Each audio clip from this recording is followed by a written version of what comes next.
somewhere between cravats and Canadians, between All Out and Starrcade 83, there resides a come-as-you-are fandom better than a bunkhouse stampede. Somewhere between 86 Crockett and modern-day New Japan, between 83 Memphis and some elite golden plans. There's a man who's had so many concussions he thinks CTE is well, he forgot that line. And a girl who makes Effie look just slightly curious from time to time. It's time for John and Raja, or perhaps Raja and John, as they will put over Corny as well as Mr. Tony Khan. We are the future, the present, and the past. You'll never see it coming. It's the Blind Tag Wrestling Podcast! And hello, and welcome to the Blind Tag Wrestling Podcast. I am your host, John Hawkins, and joined as always by, she's the ER of the podcasting world. She's a bit strange-er. She dines on danger. If given half a chance with Rhea Ripley, oh, she'd bang her. She's my sultry sidekick whose thighs just happen to slap back. She has no dude love, but she loves some Cactus Jack. Her Japan she likes new, her style it must be strong.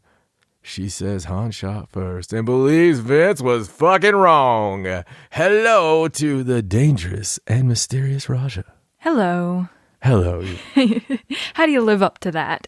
Well, you just keep going and keep trying and digging, doing those things that really get us there, like, a belt collector. Oh, yeah. Like the belt collector, Mr. Kenny Omega. My goodness. Omega. What a way to end the weekend. Yeah, right?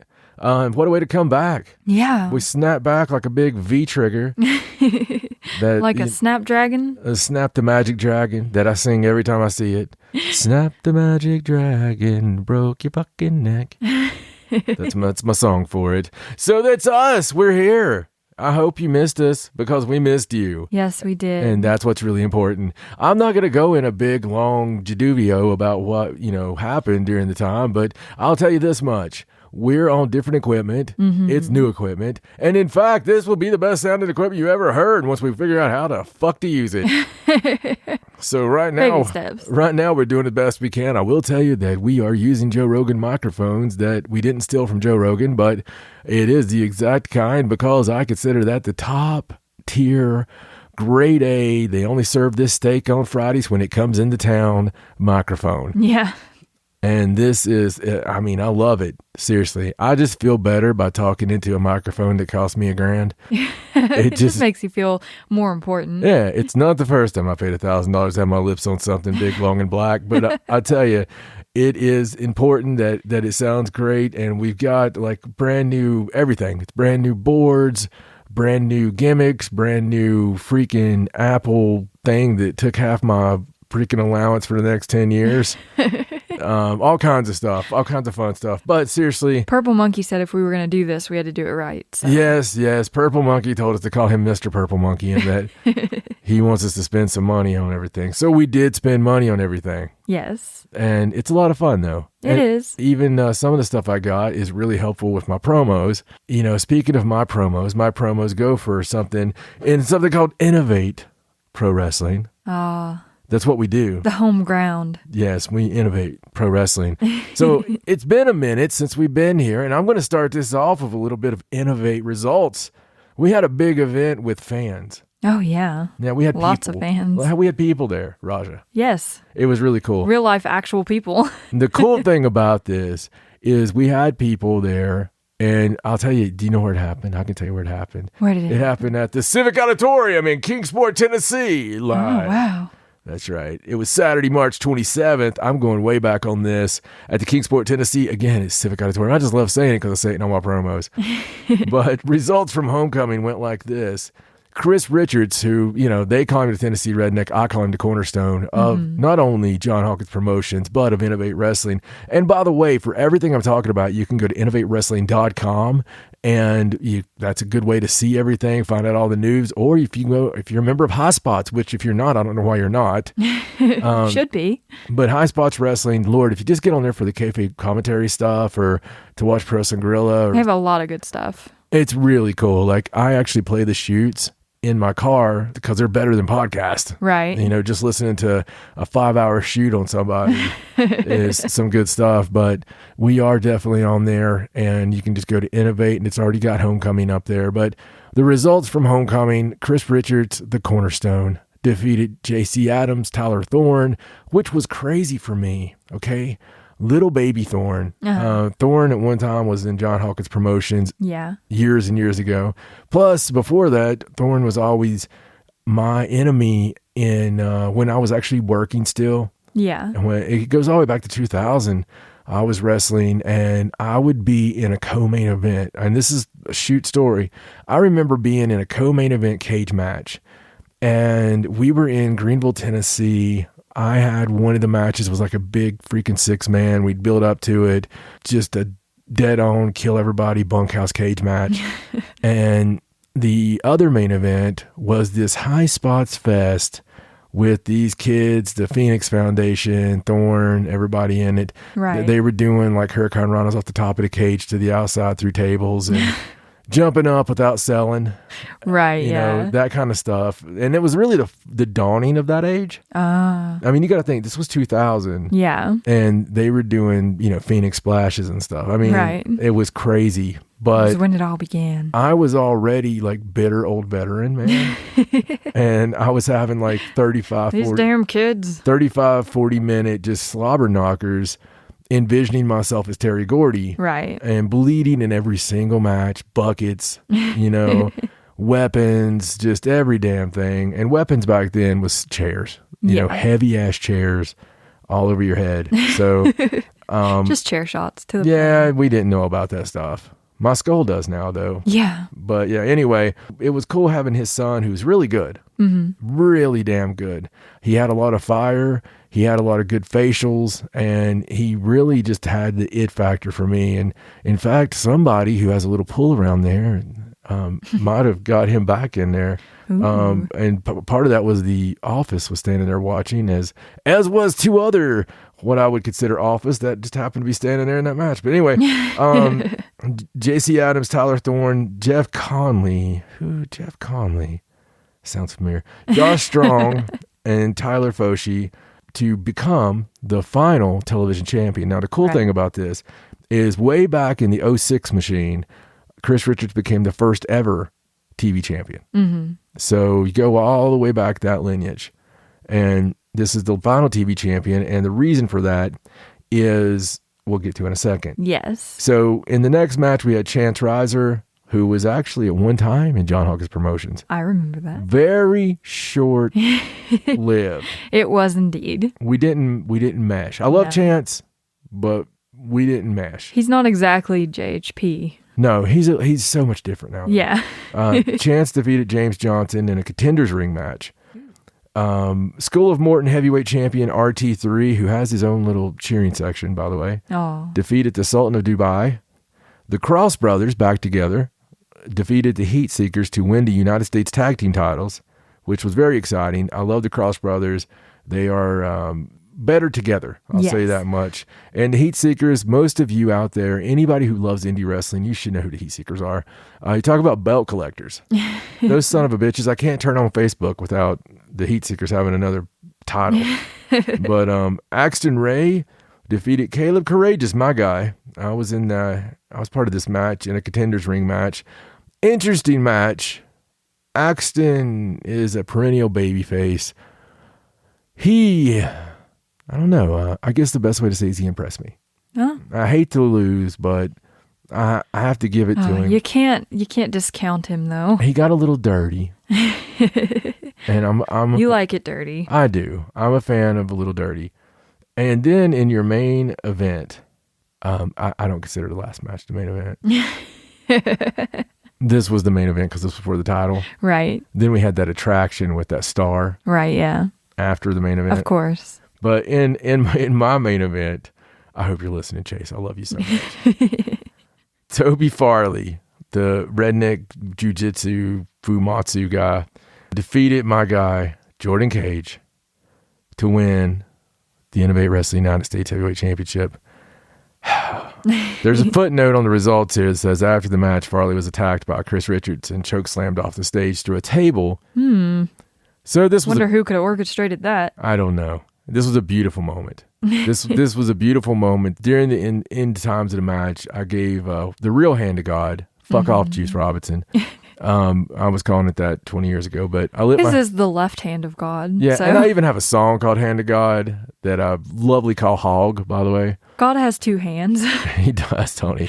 You use the right one and Juice has the left one. Oh, I totally used the left one. I used the right one to do it, but let's just say. But I lit my hand on fire, and actually I just hold my hand up and God lights it on fire. That's how it works. we have this magic. We have this teamwork.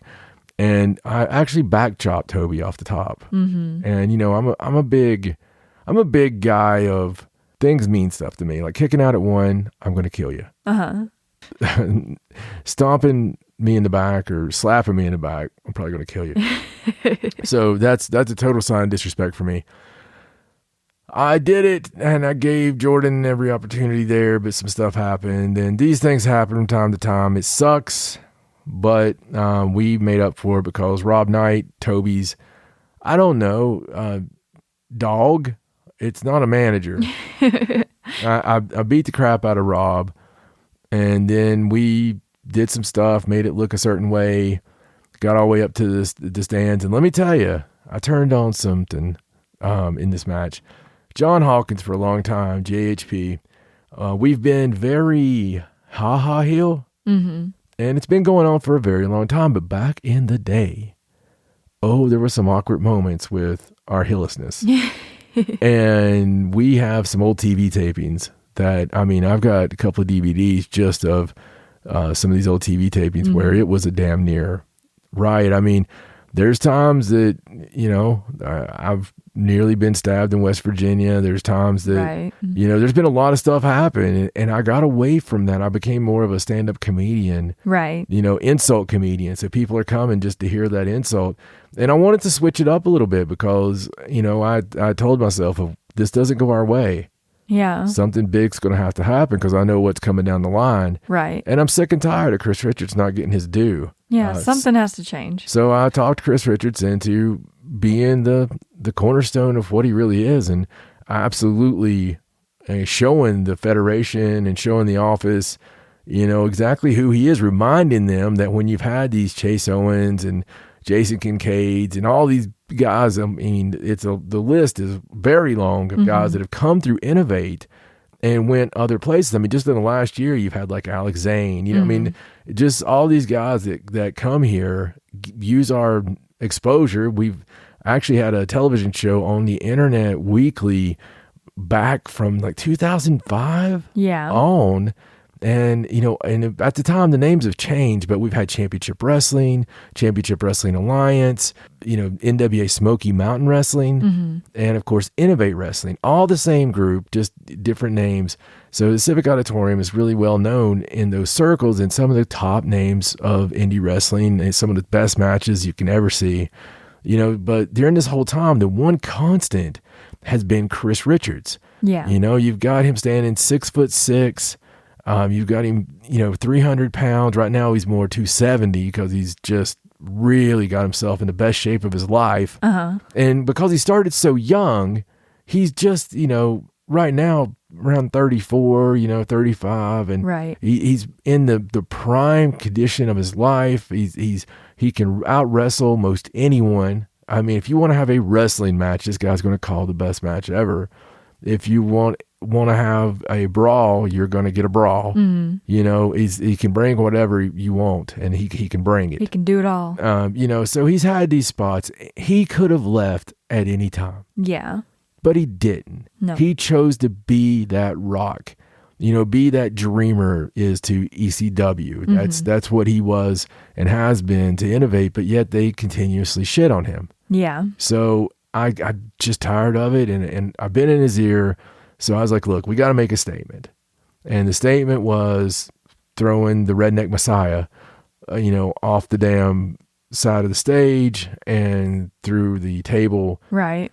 And we also made quite a little spectacle of ourselves. Maybe a little bit. And, got the crowd. The crowd had that weird hush over it afterwards. Yeah, like you saw something you weren't supposed to see. Well, yeah, like that John's going to whip our ass if we say anything kind of thing. So, we actually go from that to the other main event. We'll say that.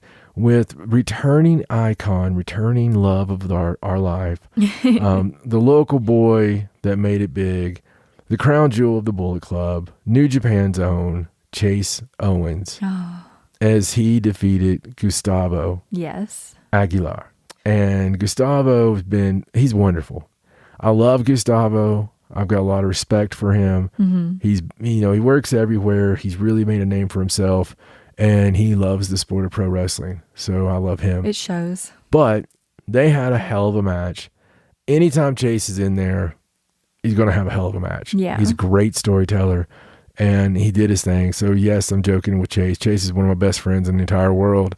Yes, we love Chase. That'll never change. But nonetheless, that gets us to talking about our next follow-up event in Kingsport. And you, fans, can have a chance to be there. So you really need to go out of your way. If you're anywhere in the Southeast and you want to see a damn good wrestling show, you're not going to want to miss this. You need to come see this. You need to come see it live while tickets are remaining. I know that the front couple rows, they may be gone, but man, there's not a bad seat in the place. And if you do come after listening to the show, give me a shout out, let me know, and I'll make sure to spit in your general direction. Yeah, but seriously, I'll do something nice for you. I really won't, but just, let me know anyway, and I'll make sure someone else does. But Innovate Wrestling is coming back again to Civic Auditorium, Kingsport, Tennessee on Saturday, May 29th for my favorite event. I call it my event. It's Collision Course. Collision Course, I'd already been working for 5 years when I made my debut with these cats, and it was at Collision Course Uno back, we didn't number it because it was the first. It's not a number thing. Yeah. So the very first Collision Course, which AJ Styles was a part of. Ooh. If I'm not mistaken, I'm pretty sure AJ Styles was on that first Collision Course show. We've had him several times, but anyway, Collision Course 1 back in 2005, I shattered my ankle. Oh, geez. Absolutely just ripped a beauty boot out of my ankle. Yeah. And it was swelled up like it was gross. God bless America. It was the worst I'd ever done my ankle. Yeah. And I've done my ankle a few times, but that's the one thing I remember about Collision Course was the contusion course. I've had quite a few wonderful collision courses over the years, though. It's always been one of my favorite events. And it's usually pretty good for JHP. Hopefully this will be too, because this one, that's right, Toby Farley and his manager, Rob Knight. Well, like I said, United States champion versus the TV champion, because we are doing a title unification, and there is a brand new, beautiful championship belt. My God, this is a beautiful belt, and it is the Innovate Grand Championship, and we are going to crown the inaugural Innovate Grand Champion as United States champion Toby Farley with Rob Knight takes on television champion, the cornerstone of John Hawkins Promotions, Chris Richards, with me. And just because they're trying to, they think that I might interfere, which is stupid. Right. But you'd never do such a thing. They're getting a law enforcement officer, a local celebrity law enforcement officer at that, who's running for sheriff again right now. This guy named Kim Birchfield. He's been in and out parts of wrestling for years, associated with different federations. And, so Kim, let me tell you, there's been some things happen over the years with me and law enforcement with wrestling. and that goes back again. It was 20 years ago. Well, no. Oh my God. It was 21 years ago this weekend. Wow. That we're in right now. 21 years ago this weekend, We had a match in one town, and that night we beat up some guys really bad. They had us arrested the next night as we walked into the arena in another town, and this was in, I think this was in Morristown or Greenville, one of them. I think Morristown maybe, but they had us arrested. We got taken out by the cops, and just so happened that some guys that looked just like me and my partner in masks that had inverted stars came back in the main event. Wow, that's weird. A guy that looked just like me ended up winning that main event and almost murdering a guy, hanging him in the ropes. Oh, man. That was 21 years ago this week. But just saying, you never know what happens with law enforcement. Also on the card, some amazing talent. Timmy Lou Retton, formerly of the Gymnasty Boys, against Mr. Gustavo Aguilera in a match that will be fire, and that's a Contenders Ring match. Also making his return, Jason the Gift Kincaid, who is just fantastic. Axton Ray, Jordan Cage, Cash Flow, who, if you don't know, you should know. Blanco Loco is making his debut.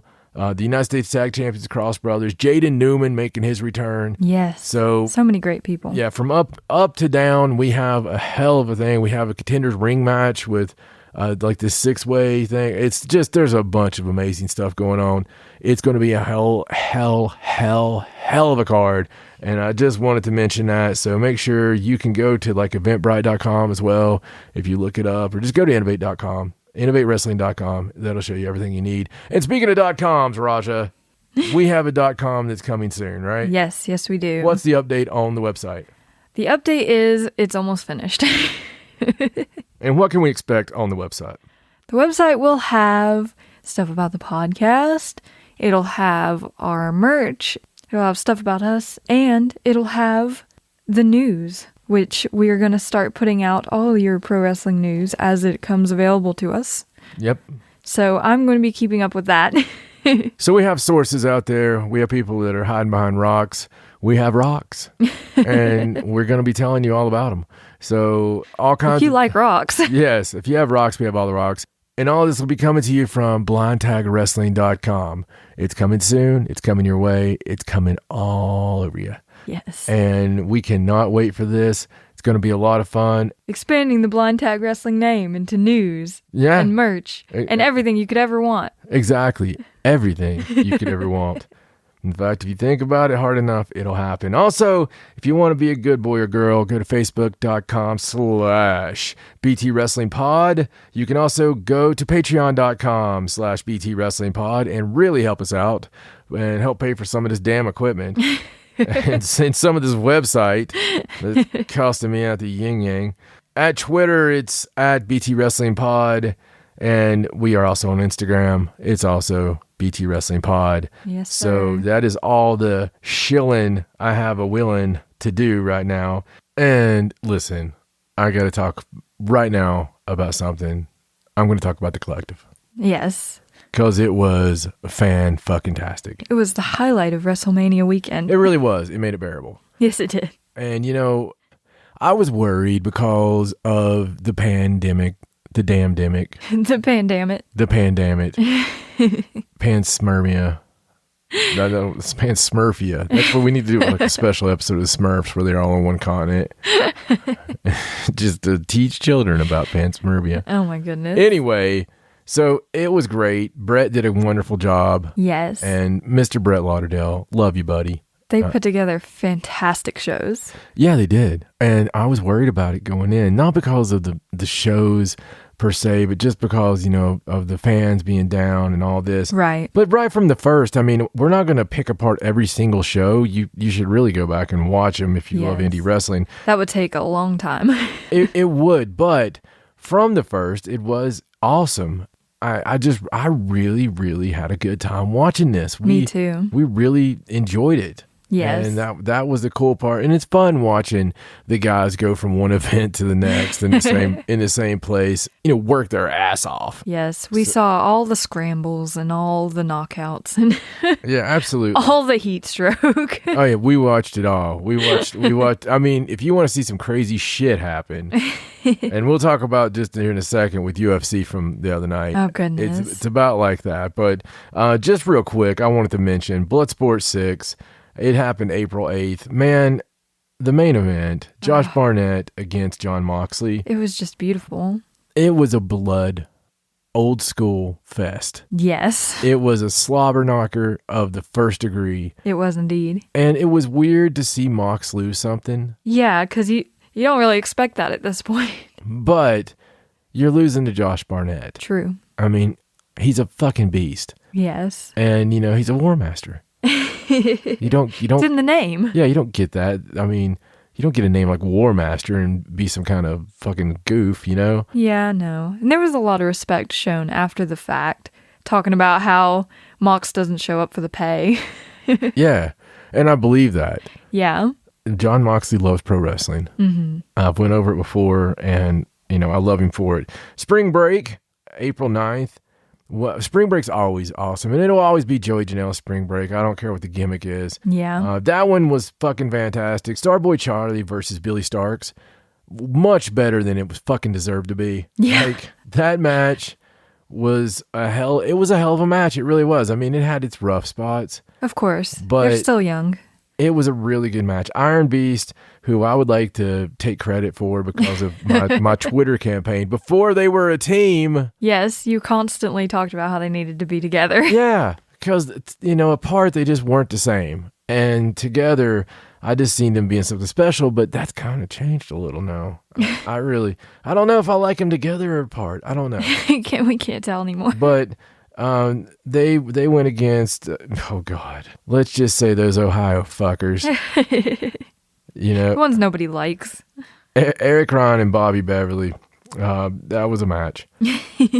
Laredo Kid, Dragon Bane, and Aramis against Gringo Loco, Black Taurus, and Arez. Holy shit. Jeez. That was something. These luchadors were one of the best parts of the whole weekend. Yeah, I mean, that fucking match.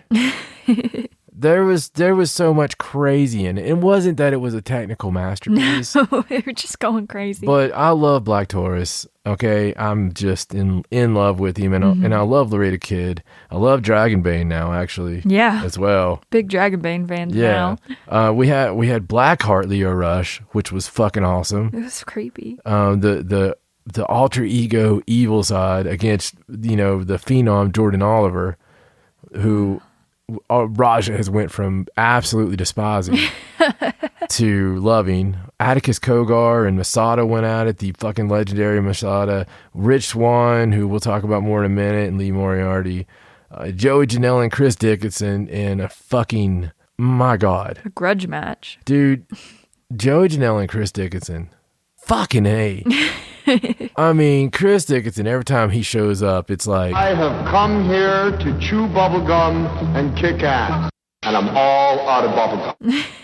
Every single time. Yeah, for sure. I mean, honestly, Joey always shows up. He does, yeah. Ready to work. Absolutely. We also had Effie and Greg Iron, and in the GCW championship match, holy fucking shit. It finally happened when Nick Gage finally got his title back. I will tell you the result of that one against Ricky Shane Page. Yes, after 18 months. And the contraptions and the blood and the glass in this fucking match. Holy shit. Man, it was insane. It was it put the D in deathmatch. Yeah. It was... Put the death in deathmatch. Yeah, I mean, it was amazing. And then the biggest shock of all time. Oh, man. For deathmatch fans. As if we hadn't had enough already. Fucking Jon Moxley comes out after the match and challenges Nick Gage. Not only challenges him, gets in his face. Brawls. Yeah, because of the flipping off and the brawling and the paradigm shift. It was awesome, man. It was amazing. I mean, it was really fucking awesome. I really enjoyed it. And holy shit, that's all I can say is holy shit. Some other news going on right now is the fucking MLW. It's a great show. Yeah. I really love it. I don't get to see it every time. And that's just because we keep up with so much, but that's going to have to change. There's so much wrestling. Because MLW announces a TV deal with Vice TV now. And there's going to be more weekly wrestling. There's going to be a weekly show, and basically because the Dark Side of the Ring doing so good. Yeah. I also heard that Azteca might be getting a show too, which is fantastic to me. I love the fact any lucha show is going to be great to watch. I'm excited about MLW getting a show. Yeah. They've been showing some of the classic MLW from like, I think 2004 with the Extreme Horsemen and stuff. But man, they've done a great job. They deserve it. It's going to be really good. But what about that UFC, man? Oh God. Do we have to talk about the UFC? It was nuts. Listen, if there's a pay-per-view that you want to get after the fact. Yeah. It's UFC 261. Yeah, UFC 261. Everything was amazing. If you want to see some drop dead legs, like from nerve damage, if you want to see my future ex-wife Valentina Bullet Shevchenko, fucking oh my God, continue her dominance. Oh goodness, it's just scary. Nobody can beat her. Nobody can beat her. She's terrifying. That she is going to be that 125 champ until the end of time. Yeah. She's never going to retire. She's just going to always be. And I have been in love with her since the first time I ever seen her fight. Yes. Seriously, man. It's your 7th straight win and the 5th title defense. I don't even know who they're going to get to face her at this point. Unless someone comes down from 135. Yeah, I mean, that would be the only thing. Her and Amanda Nunes, maybe. Oh. Can you imagine that? That would be scary. I don't think someone might die in that. I mean, it would have to be to catch weight. Yeah, definitely. I mean, I don't think Amanda can go below 135 because she does that 145 and 135. She's all muscle. I just don't think she can go below that. But also, our other favorite girl, Rose Namajunas. Yes. She, oh my God, won her title back, which is the first time that's happened for a woman in UFC. Yeah. Mm-hmm. Yes, she reclaimed the title that she once held after all this time. And listen, was it Zhang Weili? Something like that. Whatever her damn name is. She didn't handle the loss very well. No. But bitch got knocked the fuck out. She was definitely out. And it's not as great as old Alien Head. Freaking Joanna, who I just hate Joanna. Jan Jacek. Couldn't stand her when she had the belt. She's a bitch, man. She really is. And I tell you, when the Yang Wei or whatever her fucking name is, when she fought her and she turned her into a gray alien, I mean, do you remember how big her forehead got? Yeah, I remember. She looked so stupid. She had she looked like a cone head. It was great. Oh man. It was fantastic. Also, the night will be remembered for the fuck Jake Paul chants. That was pretty fantastic through the whole place. Nobody likes Jake Paul. One of my favorite fighters in the world put on a great fight, Jorge Masvidal, but he got caught. I think he was too cocky. Yeah, like 2 seconds before that, I was like, please put your hands up and stop being arrogant. You're going to get caught, and then he got caught. Kamaru Usman has been nothing but a killer, and, Jorge is not 25 anymore, and sometimes you just think you're invincible, man, especially when you've taken this guy's punches and but I mean, Kamaru, he actually said afterwards, thank you for making me better, because he was scared. He said, thank you for giving me the fear again. Right. And so he went making me work on my striking. Right. He's been working on it, obviously. Yeah. Working on his striking. But in what I have to say is the Sid Vicious moment of the night for me. The most disgusting thing I've ever seen. Jesus. Chris Weidman. Oh, God. Poor baby. Oh, my God. I can't even handle it. He had surgery today. I hope he's okay. Oh, my God. It's so sad. Chris Weidman goes for the first kick of the fight against Uriah Hall. Poor Uriah. And whatever happened to his leg. Oh, it was horrible. It's the most disgusting thing you'll ever see. It's horrific. If you haven't seen it, go look it up on YouTube. Yeah. It's the most disgusting thing you'll ever see if you haven't seen it. It looked worse than the Anderson Silva one. I swear. For fans of the fight game, you'll know about Uriah Hall's history, and he hates to hurt people. He does. He does. He's such a good person. He comes from a background of being bullied, and I think the guy would have been a long-time champion, never have lost had it not been for his own mental problems with hurting people. Honestly, I don't think the guy has a killer instinct, and that's not a knock on him. No, he's just a nice guy. He's a straight-up killer. Yeah. So it's not a knock. I'm just saying he's a nice fucking guy, and you could tell it really, really bothered him, He's a blessed fighter. Yeah. I mean, he hates to hit people. Yeah, absolutely. Poor guy. Absolutely. He looked devastated, too. He was like, I can't believe that just happened. Yeah. But, hey, listen, it's about time, and we're going to have to turn this up a little bit. I want to talk about something. I want to talk about some crazy stuff that's happened. Let's talk about Impact's pay-per-view. Yes. Rebellion. Yes. So tell me all about Rebellion. Number one, the big news coming out of this. Well, we just got to talk about it. There was no chicanery, no craziness, no double DQ, no fuck finish, none of this stuff that you always get somewhere else. This was 100%. It had a finish. It had some viciousness. Completely clean. The thing happened. It needed to happen. And the best bout machine himself, the fucking belt collector, man. Kenny Omega. He can truly call himself that now. Kenny Omega is now your Impact heavyweight champion, your AEW heavyweight champion, and your AAA heavyweight champion. Yes, he is. I mean, dude. He looks good in all that gold. We thought, you know, how cool it would be to see this happen. Uh-huh.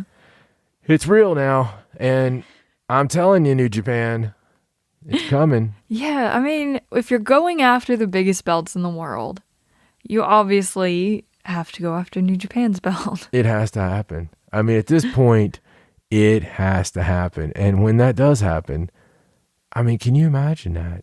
No. Because I honestly can't imagine it, and I don't know if I'm going to be able to handle it when it does happen. and then imagine title defenses with all the titles on the line. Oh my God.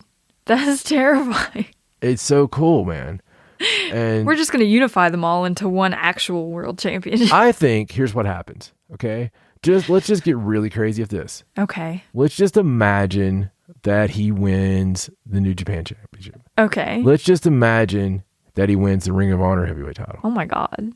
And you throw all these together to make a grand champion, okay? Okay. Like some kind of title. I don't the god of wrestling championship. I don't like the word unified. I don't know why. I don't like unified champions. I just don't. But you know, I don't mind a different title, but like definitely the grand champion, okay, or something that just shows that you have them all. A new belt that represents as a world champion that goes in between all of these places. He doesn't belong. A title that can be defended anywhere. Yeah, it can be defended anywhere. But here's the thing. When this happens, you get to have tournaments for all of your heavyweight titles. Right. So the AEW title goes back to AEW. Mm-hmm. The Impact title goes back to Impact. You still can have an Impact champion. Right. An AEW champion. That becomes your number one contender.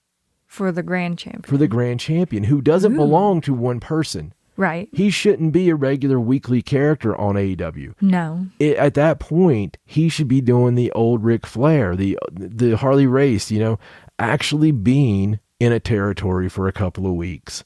That would be crazy. And then in another territory for a couple of weeks. Right. You know, just keep doing this, man. And it would be fantastic. Of course, that would be amazing. This is back. This is with house shows back. This is with all the cards back, where he can work 7 days a week. You know what I'm saying?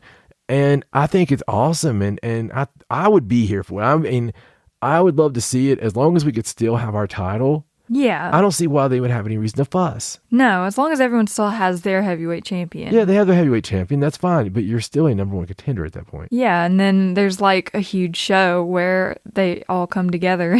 Yeah, you could have a super show once a year. Yeah. Once a year. Yeah. With the champions from all the federations that are under the grand championship. All your best tag matches, all your best, just dream matches. One card, don't ever overdo it. Don't say you're going to do it. Don't have that WWE rule where, you know, this every now and then we can mix brands and they do it every fucking couple weeks. They do it whenever they want. It's not special. No. Do something special. Yeah. One time a year only, you have like a Starrcade. That'd be crazy. And it's this true parade of champions. Yeah. I mean, you got Mexico and Japan and all over the U.S. and Canada. And when it happens, split the revenue. Don't let it be from one company. Right. You know, let's split the revenue. Let's do the pay-per-view special. Make it as best as we can. Put it in a central location. Mm-hmm. You know. Yeah, it's got to be on neutral ground. And sometimes let it be in Mexico. You know, sometimes let it be in Japan. Right. That would be fantastic. Can you imagine, like, year one, you have it in the Tokyo Dome. Right. Year two, you have it, somewhere in a stadium in Mexico. You got Madison Square Garden. Yeah, exactly. That's what I'm saying. And really just do it right. Yeah. That would be amazing. And that, I'm not sure we could ever get everyone to agree on that, but... Well, I know what, we say that, but the world's changed. It has. And just even with what we're seeing right now, I don't think that a pre-pandemic world would have seen everything that we're seeing. No, definitely not. I think that the lack of being able to have live crowds and this and that, whatever it was that caused it, I'm glad this has happened. Yeah. And I'm glad this door is not forbidden. Right. That it's happened. This is what wrestling needed. Yeah, man. It's a shot in the arm. You got kind of stuck in that world of nobody can come in and out of this federation. This is our federation. Like that, because that was all we had. Yeah. Like there was no sharing. And it's almost like somebody goes, wait a second, who came up with these rules? It's like, why? And you know who it was? It was Vince. Yeah. Vince was the reason. Before Vince McMahon, this was not uncommon. Mm-hmm. Before Vince McMahon, this shit happened all the time. Yeah. 1984, Night of Champions in the Meadowlands in New York. You had the AWA champ versus the NWA champ. I'm just saying, this is not a new concept. Right. This is how wrestling always was, man. Oh, it's nice to have it back. And this is the way it should be. It makes it exciting. It really does. That you're not just like... You get surprises. You're not just stuck with the same roster constantly. Yeah, and you get to talk about things on the air. Like you get to talk about someone's history, where they're from, instead you don't pretend they're a totally new person. Exactly. And you let the guys do their own promos. Pretty much, I mean, the best character you'll ever get is the character the guy has done himself. Yes. And if we can ever get Vinnie Mac in on the deal, I think it would be amazing. Yeah. I'm not sure it can happen because of the rules imposed on them from being sports entertainment. Yeah. Like, I'm not sure they're allowed to commingle with professional wrestling. It's truly a different style. It is. And I think the rules are different and everything's different. So it's funny that New York itself has always been a different style. Even before Junior ran it, when it was Vince McMahon Sr., New York was always just a very deliberate style. Mm-hmm. And, the South has always been like personal issues and blood and guts. And you've always had the excitement and the luchadors in Mexico. You've always had strong style in Japan. I mean, it's always been that way. Right. So it just happened that the WWE style took over the world. Unfortunately. Yeah. For a while there. Yeah. Well, anyway. But let's talk about Impact Rebellion. Of course, it happened April 25th. And other than the Best Bout Machine becoming the world champ. Well, the show kicked off with an X Division championship match, but it was a three-way between Josh Alexander, Ace Austin, and TJP. And we ended up with a new X Division champion. Yes, we did. Mr. Josh Alexander defeated Ace Austin and TJP. Ace Austin looks great with the eyeliner. That's what I take out of this. This match was a spot fest. It was great. It was crazy. Like they went nonstop. It was really. The spots were great. Yeah. The ending was great. It was a good match. It was a good match. So then we had an 8-man tag. Right. Between Violent by Design and the team of Eddie Edwards, Willie Mack, James Storm, and Chris Sabin. But the thing was, Violent by Design didn't have a fourth guy because Eric Young was hurt. Mm-hmm. So they had this surprise fourth member of their team, and as they came out, we were treated with W. Morrissey. Yes, better known as Big Cass. Yes. So Big Cass came out, or Morrissey, came out with his six-pack. Oh, man. And you can't teach that. He looks great, and he's as big as ever. Yeah, he is, and you could tell he was a bit nervous, in my opinion. Yeah, definitely. A little stiff there. He knew how big this was. And, so some of the spots in the match, they're a little bit like rushed or something. Yeah. A little bit rough. But it was a great match. I'm not going to shit on it. It established him as being big man. And it did what it needed to do. And I'm glad to see him somewhere now. And hopefully he can build off this and, hell, run the show. do his thing in Impact. Yes. What do we have next? Next was a grudge match between Brian Myers and Matt Cardona. Yes, the Major League Figure podcast blows up there, folks. So this one was stiff as shit. And it was very stiff, and it ended with a worked injury that looked really good. It was nasty looking. Like, it looked like Matt Cardona had blown his knee out. Yeah, definitely. And, they threw the X, which I'm not going to go nuts about. Even though I hate it. I don't like when you throw the X, but I understand that the fans know. So if you use it like that, it looks legit. Oh, but you shouldn't. You shouldn't. No. But, because it scares people. Trying to establish Brian Myers as just wanting to heal out and keep going. Anyway, it was a great match. These guys have had this match so many times in their heads that, in the backyards and training and everything else. It was a great match. So before the next match, we had a little interview with TK. Mm-hmm. And they kind of established the whole there's going to be 2 referees for the main event deal. A weird sighting of baby Hebner out there with girl Hebner. Yes. Which very strange. It was cool. And I like the fact Aubrey was coming off kind of heelish. Yeah. She's like, I'm going to ref this match. I'm Kenny Omega's referee. She's such a nice person that it's so hard for her to look mean. It's so funny to me seeing her trying to have that mean look. She still looks nice. Yeah, because she's not mean. But Tony Khan, he plays a great heel, man. He does. He's so fun. And Tony Schiavone is a heel. Yeah. Tony Schiavone's a dick in real life. So he needs the sunglasses. Yes, he does. After that, we had the Knockout Tag Team Championship match between Fire and Flava and Jordan Grace and Rachel Ellering. Yes, and I tell you, man, I like Fire and Flava. Hogan she's badass. She really is. But Jordan Grace, she is Jordan Grace. And I'm glad to see Rachel Ellering get a spot. Yeah. Because we've been big fans of Rach for a long time now. Yeah, we have. I mean, seriously, I guess since she started pretty much. Yeah, it's been at least 4 years since we first started seeing her. Yeah, so anyway, it was good. They went over. And you've got new champions. Yes, which is exciting. Absolutely. And then was Trey Miguel and Sami Callihan's last man standing match. Now, I love this match. I really love this match. I really did. Trey Miguel, he's got something. He does. I really liked it. This was probably my favorite Trey Miguel match. Something about it really worked. And I love the story. There's a lot of heart.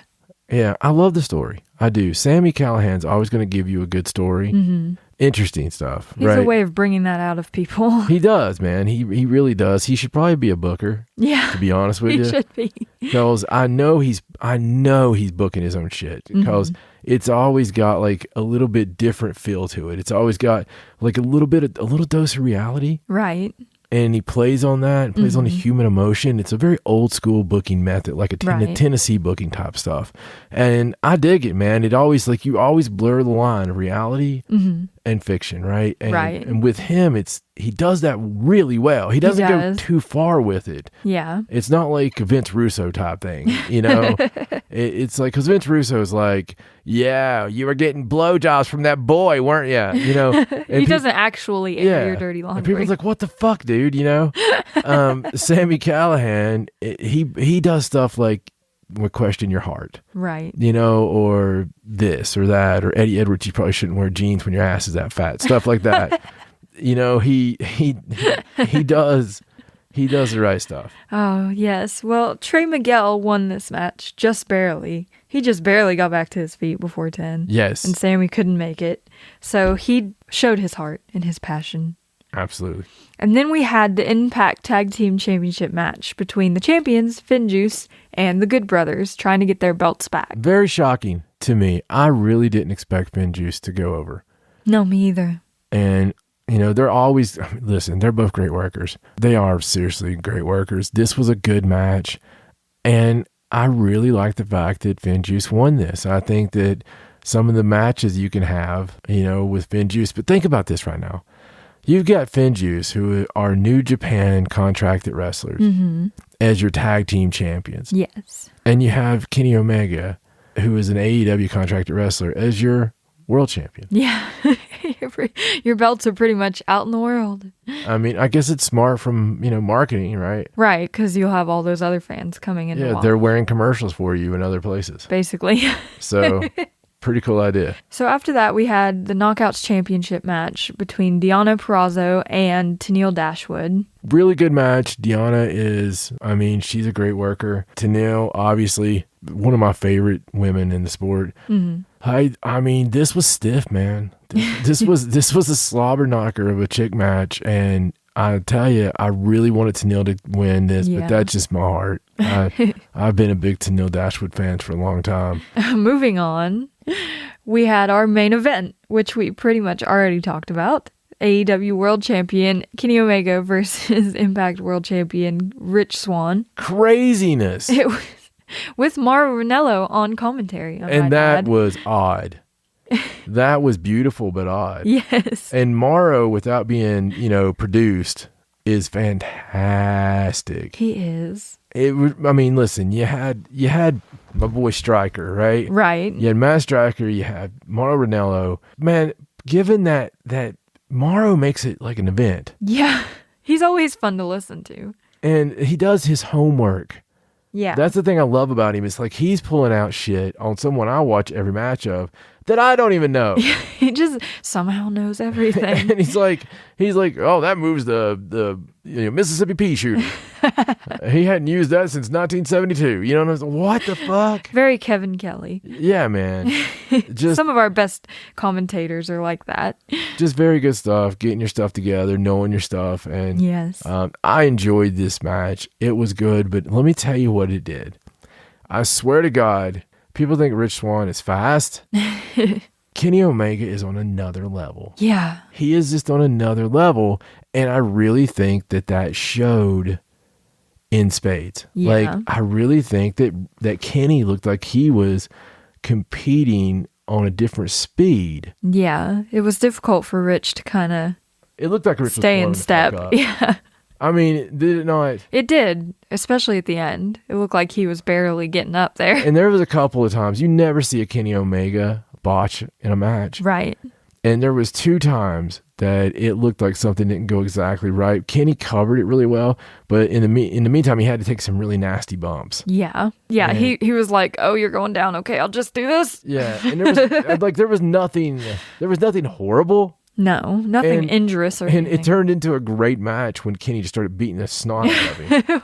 When the V-triggers began. Yeah. It was fantastic. So, I mean, it was good, man. It was good for what it was. And the right end result came out, but I don't think Rich Swann showed up in the way he would have hoped. Yeah. I don't think he would be terribly happy with it if he looked back on it. Yeah. I mean, if he is, then, I don't know. I definitely didn't see any way that Rich could go over in this match, given the current storyline with Kenny. Well, you never know, though, right? You just never know. You never know. But that is what happened. It was pretty cool, and it's going to be exciting to see what happens, man. And even coming up on Dynamite, what they say about it and stuff. Oh yeah, there's so much. Oh, I don't even know where they're going to go from here. But speaking of AEW. We got to talk about a little AEW, and we'll go back just a tad on it. Let's get into some AEW. So I suppose the best place to begin is last week's AEW Dynamite from the 21st. Absolutely. What a show. It was a great show, and this was following up, not to steal any thunder, but this is coming off the ratings of the week before with the big 1.2. It was 1.219 million. Yeah. And buddy.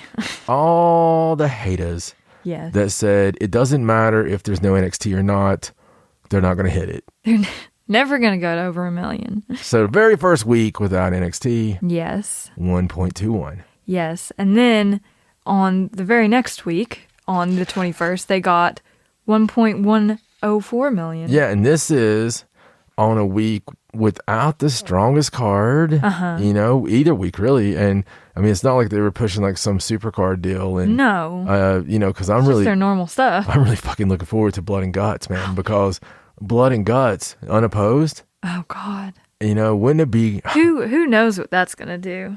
I hate to say this, man.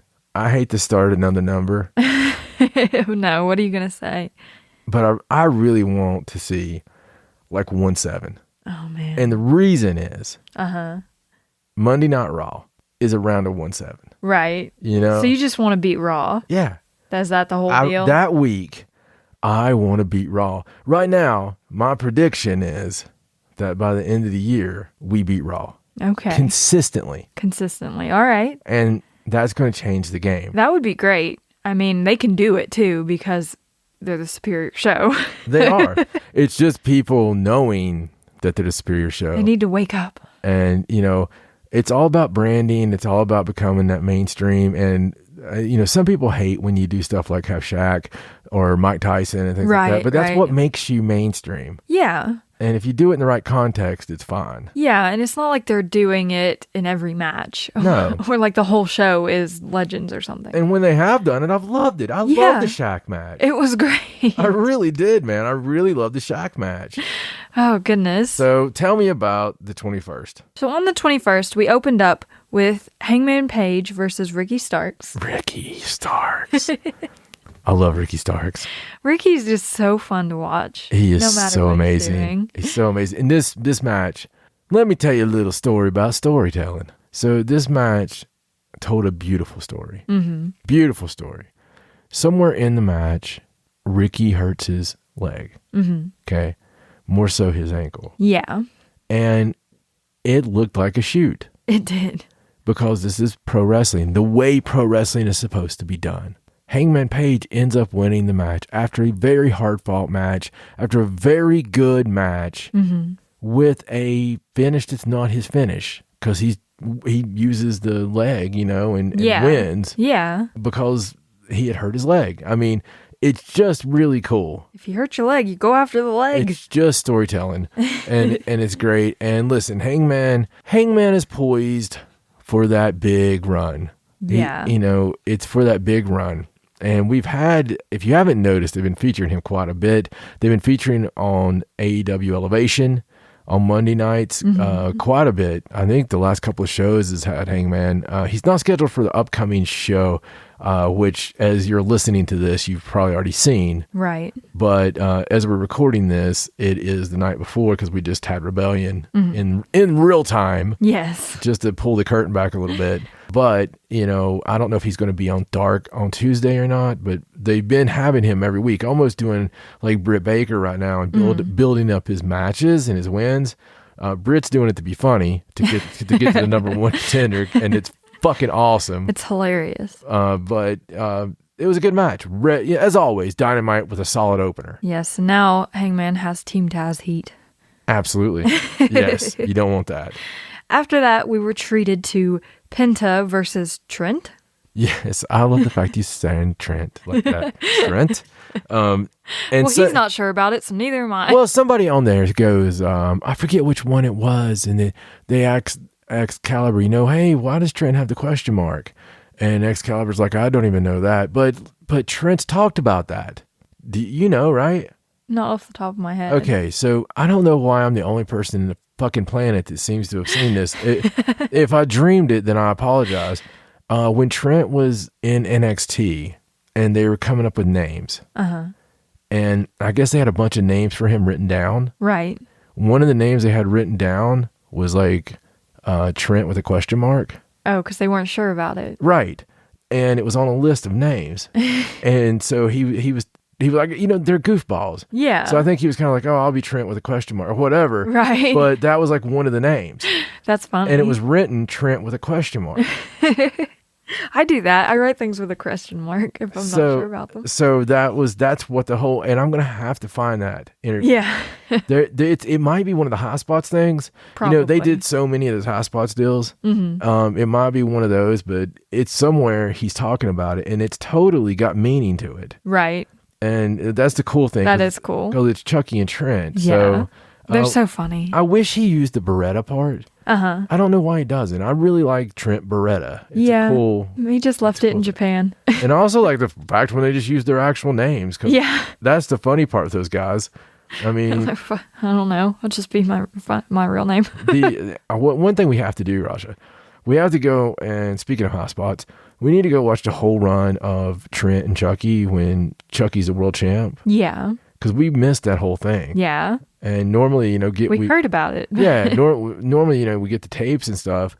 And for some reason, they weren't putting them up on hot spots. Normally, it's like a year later they put them up. And right. It took a while this time. But I want to go back and watch that whole thing. So this match was highlighting the feud between Death Triangle and Best Friends, which is probably the greatest thing ever. Yes.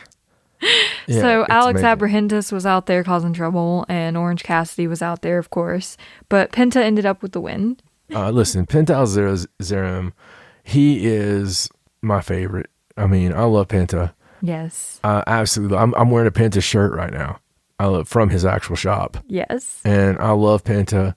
And I love Phoenix, but Penta especially. And when they went old school, oh my God, and when they got Alex with him, and Penta said... and Penta's Batman mask. Yeah, and Penta just being that freaking luchador heel, man. That's great. He's so great.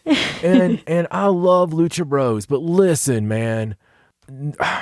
Phoenix and Pac are a fucking great tag team. They are. I love Lucha Bros. Their styles they mesh really well. Yes, that's what I'm saying. Like, oh, I'm getting excited right now.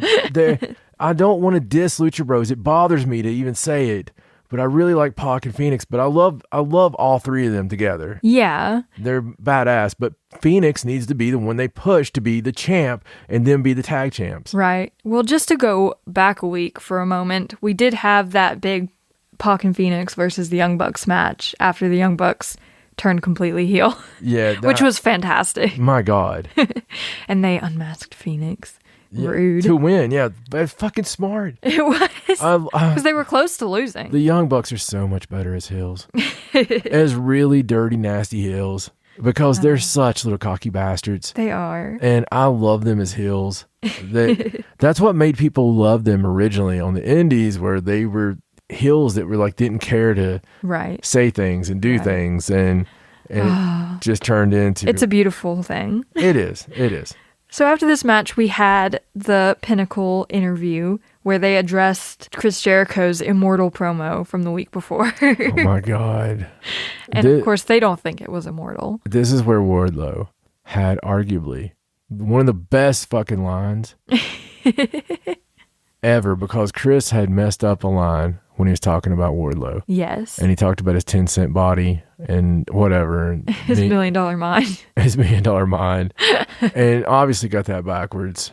And which we saw Paul Heyman say that about somebody Friday night on that SmackDown following that to get it, and got it right just as a jab.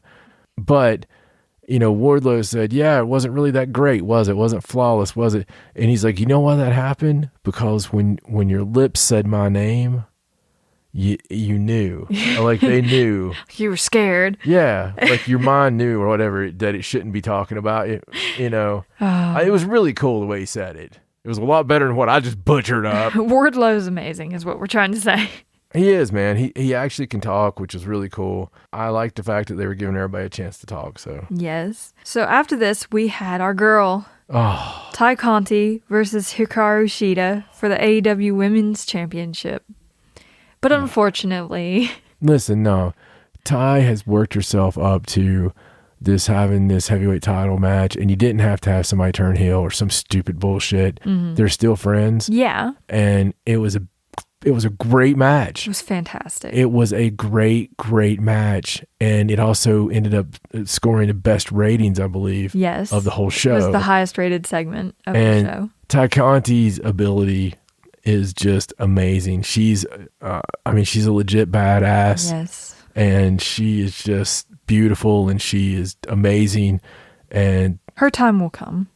Listen, Ty Conti, if you're listening, I'll move to Utah to marry you. Just to let you know. Oh gosh. I'll treat you nice. I'll treat you good. I'll let you beat me up. Anyway. Other than my weird love for Ty Conti. Hikaru Shida won. And man, why can't girl wrestlers have rats? Yeah, I'm sure they do. Why has that not been a thing? I'm sure they do. Why can't it be the 80s right now and like I can run and be a fucking wrestling rat for her? because it's all over. Like that was the big thing in the 80s, and I respect rats. I don't think rats are a thing anymore. Moving on. What was the next match? After that match, Britt Baker did come out and show that she's now the number 1 rated woman in AEW. She's the number 1 contender. Britt Baker's amazing. She had the whole graphic where the ratings exploded, and she's number 1 now. So her whole character is amazing, and let me tell you what she reminds me of. And this is weird, a comparison, but I think some people will get it. Britt Baker's character reminds me of WCW Chris Jericho. And some of the wonderfully entertaining stuff that Jericho did, and such as he had the loophole. Right. He had the wrestling book of rules because nobody had the wrestling rule book, but he had the rule book, and in it he would find loopholes to things. He just did stuff like this.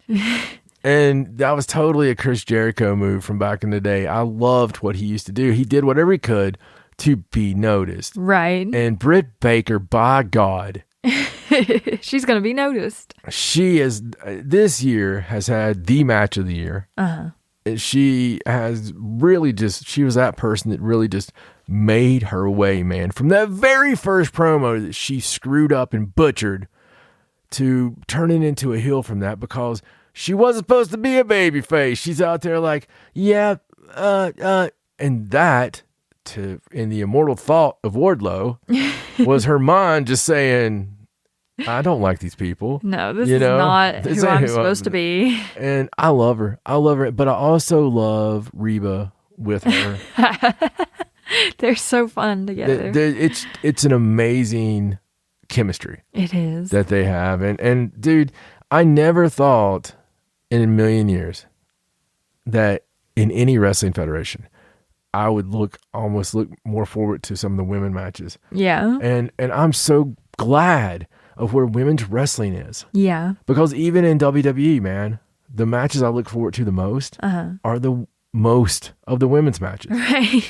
And in AEW, it's the same thing. And I love seeing them come in on Dark and Elevation. Yeah. I love seeing them get a chance and fight for it. It's really there. It's obtainable. They're really picking it up. Yeah. I mean, I'd say Britt Baker is one of the most entertaining performers on TV right now. I would say Britt Baker was the most improved wrestler. Definitely. Of the last year, and just a calendar year. Yeah. From then to now, I can't think of anyone who total package has improved more than Britt Baker. Mm-hmm. And I can't think of anyone, because a lot of times definitely come a long way. A lot of times it's that you notice somebody that we may have already noticed in the indies or something, and right. So they finally did something to get noticed on the big show. Yeah, it wasn't like that for her. No, for Britt, this is really her evolution, and the more she's been in that spot, she has really done everything she can. And when she's out there with a younger girl, she is totally owning that match. Yeah. She is in control, and you can see her calling it, and she knows her shit. Yeah. And you never feel like she's out of control. No. And I don't know. I really love Britt Baker. She's an amazing performer, both in the ring and out of the ring. Absolutely. So after this, we had another promo from Miro calling out basically all the champions in the Federation. He's like, I'm coming for everyone's belts. Yeah. He's just angry. I don't know why Miro's on a holding pattern. I don't know if it's because they're waiting for Kip to get back. Right. Maybe that's what it is. But I'm fine right now because I like the Miro promos, but I like Angry Miro that we have right now. Yes. And I really just want to see a Miro squash match every week. Even if it's 1 minute, I would like to see a Miro squash match more. Just to kind of establish him as that unbeatable force. More than a promo, I'd like to see the squash. But I think I'd like to see Miro with a manager. I think that, the Kip thing was fine, but I mean more of like a traditional manager, even maybe like a Team Taz type thing, you know. I think that would be great because he would be such a good spokesman for him. Right. Kind of going back to when he first debuted and he had Lana as his mouthpiece. Exactly. That was wonderful. Exactly. It'd be nice if he could have Lana now. Yeah. Give us Lana. Yeah. I mean, get her out of the ring. Yeah. Oh my God. For the love of God. Oh my God. I'm just going to stop there because I can't say anything past that is better said. So after that, the Inner Circle got in the ring and did their thing again. Yes. Did their promos again. Basically just calling out the Pinnacle. Which was not as good as the one before. No, definitely not. Hyping up Blood and Guts, of course. And then Chris Jericho called for a parlay. Yes, he did. The wrestling parlay, which I did pop out loud for because it's just so Chris Jericho. And they're really going to go over the rules and stuff. And one interesting thing, sometimes there's little things that are said in the course of a show, and it's a big deal, and you don't realize it if you don't pay attention. But the Blood and Guts is a one-match show. They said that. Yeah. Now, sometimes that means, in the wrestling business, that means you only had one match that was, everybody paid to see. Right. But that's not how they meant this. They meant that the 2-hour program is one match. Well, yeah, you kind of expect that in a match like this. That's huge, though. Yeah, it is. That's because you're putting all your cards on the table. It's really cool, and I'm imagining that's going to have the build-up and the promos and right. The match itself and the aftermath. Yeah. So it's going to be weird, and I'm excited for it. They're going to give the rules, though, and that's cool because we don't know the rules right now. Yeah. We don't know really what the ring is going to be like. We don't know any of that stuff. Right. I'm hoping it's a War Games. Yeah. But we'll find out. Of course, they'll put a different spin on the War Games. And if you think about it, this match is almost a year in the making because it was supposed to happen before the pandemic. It was supposed to be Brody Lee's debut. Yes. In his hometown. And then it didn't get to happen. Yeah. They just kept pushing it, and then it just disappeared. Yeah. The week it was going to happen was the pandemic start. So. Yeah. So after this, we had a match between QT Marshall and Billy Gunn. Yeah. Which was just a whole Factory versus Nightmare Family deal. Yeah, and it's doing a good job. QT's really fell right into that role very well. Yes. He's become an interesting part to the show, and I like the character. I like what's going on, and I love the way that it elevates a bunch of young guys, makes them relevant all of a sudden, And I think just like with Dark Order, these guys are going to become, Solo and them are going to become very relevant very quickly. Yeah. And they got involved a little bit. And then the Gun Club, of course, got involved. And then Dustin came out and got involved. And it was just a whole bag of crazy. And again, Billy Gunn's in his 50s. Yeah. He looks great. Yeah. Looks amazing. Makes me sick. After that, we had Christian Cage versus Powerhouse Hobbs. Yes. Because Christian snubbed Team Taz. And this match, Christian's looking a little bit more jacked every week, really falling into that role, doing a good job. He's working nonstop. So, I love the fact he's out there. I still love the fact of what Christian brings with promos and stuff because I enjoy Christian backstage in a promo way better than I do a Christian match. Yes. It's that he's just good at it, man. he just is. You talk about somebody that would be great as a manager. Yeah. Kind of in that Michael Hayes role of the working manager. He would be good as the guy who wrestles every now and then, but mainly does the managing. I think he taking care of the young talent. Yeah, because that's really a role he's done and stuff. So I don't know. It's cool. It's cool what's going on. Well, there was kind of a weird moment after this match when he beat Powerhouse Hobbs. Ricky came out and kind of was like helping Hobbs, but he kind of gave Christian this look. I don't know. It was weird. Yeah. I don't know what's going on there. Well, Team Taz is all to pieces. Yeah, of course. Him and Brian Cage is just throwing a wrench in everything. Yeah, and I can't wait for Brian Cage to go babyface. That can't happen soon enough. We're waiting for it. Yeah, that can't happen quick enough. And in our main event, we had Darby Allin versus Jungle Boy for the TNT title. Yeah, just an absolute burner. Try to kill each other kind of match. This match, listen, if anybody hadn't seen The Dark the night before, on Dark, it started off with I can only imagine a promo that Darby filmed himself, but Darby talking about Jungle Boy. Yeah. And saying, don't bring those smiles out here, don't bring that bullshit, and all these fake ass friends. The reason I'm not like that, we're not like each other because I don't trust these fake people. And really a great promo, pretty much bring the fight, man. Yeah, like, I want to see your game face, brother. Yeah, and he brought it. He did. And it was a hell of a fight. Yeah. This was a great match. It was. They're just both such good workers, and they play off each other so well, and they do crazy shit. So it just to me, it was like seeing something that was your main event of the major card from like 4 years from now. Yeah, it'll be for the heavyweight title at that point. Yeah, seeing those guys and like Ricky Starks, MJF, Sammy Guevara. Yeah. My God. Yeah. That's going to be our future. That's our future. We have such, on AEW, there is such an influx of super talented early 20s. Yeah. Top Flight, just speaking in tag team terms. Max Caster. Yeah, the Acclaim. There's so much stuff, right, that's going to be really, really, really around for a long time. Yeah. Like, they're set for the next, 20 years. and still looking for young talent. Oh, yeah, always. Getting better and better and better. That's why they've got 2 shows dedicated to it. It's amazing. It's really cool seeing it really built like that. Yeah. And constantly you're getting new people. Yeah. Like, there's always someone we don't know on the show. So I love it, and it gives the indies a reason to be alive. It gives young kids a reason to come in and try their ass off. Yeah. And, people talk about, they pick the indies dry or whatever. I read the upcoming card for Innovate, and just on the next card I'm a part of, just on that alone, you have next level guys, man.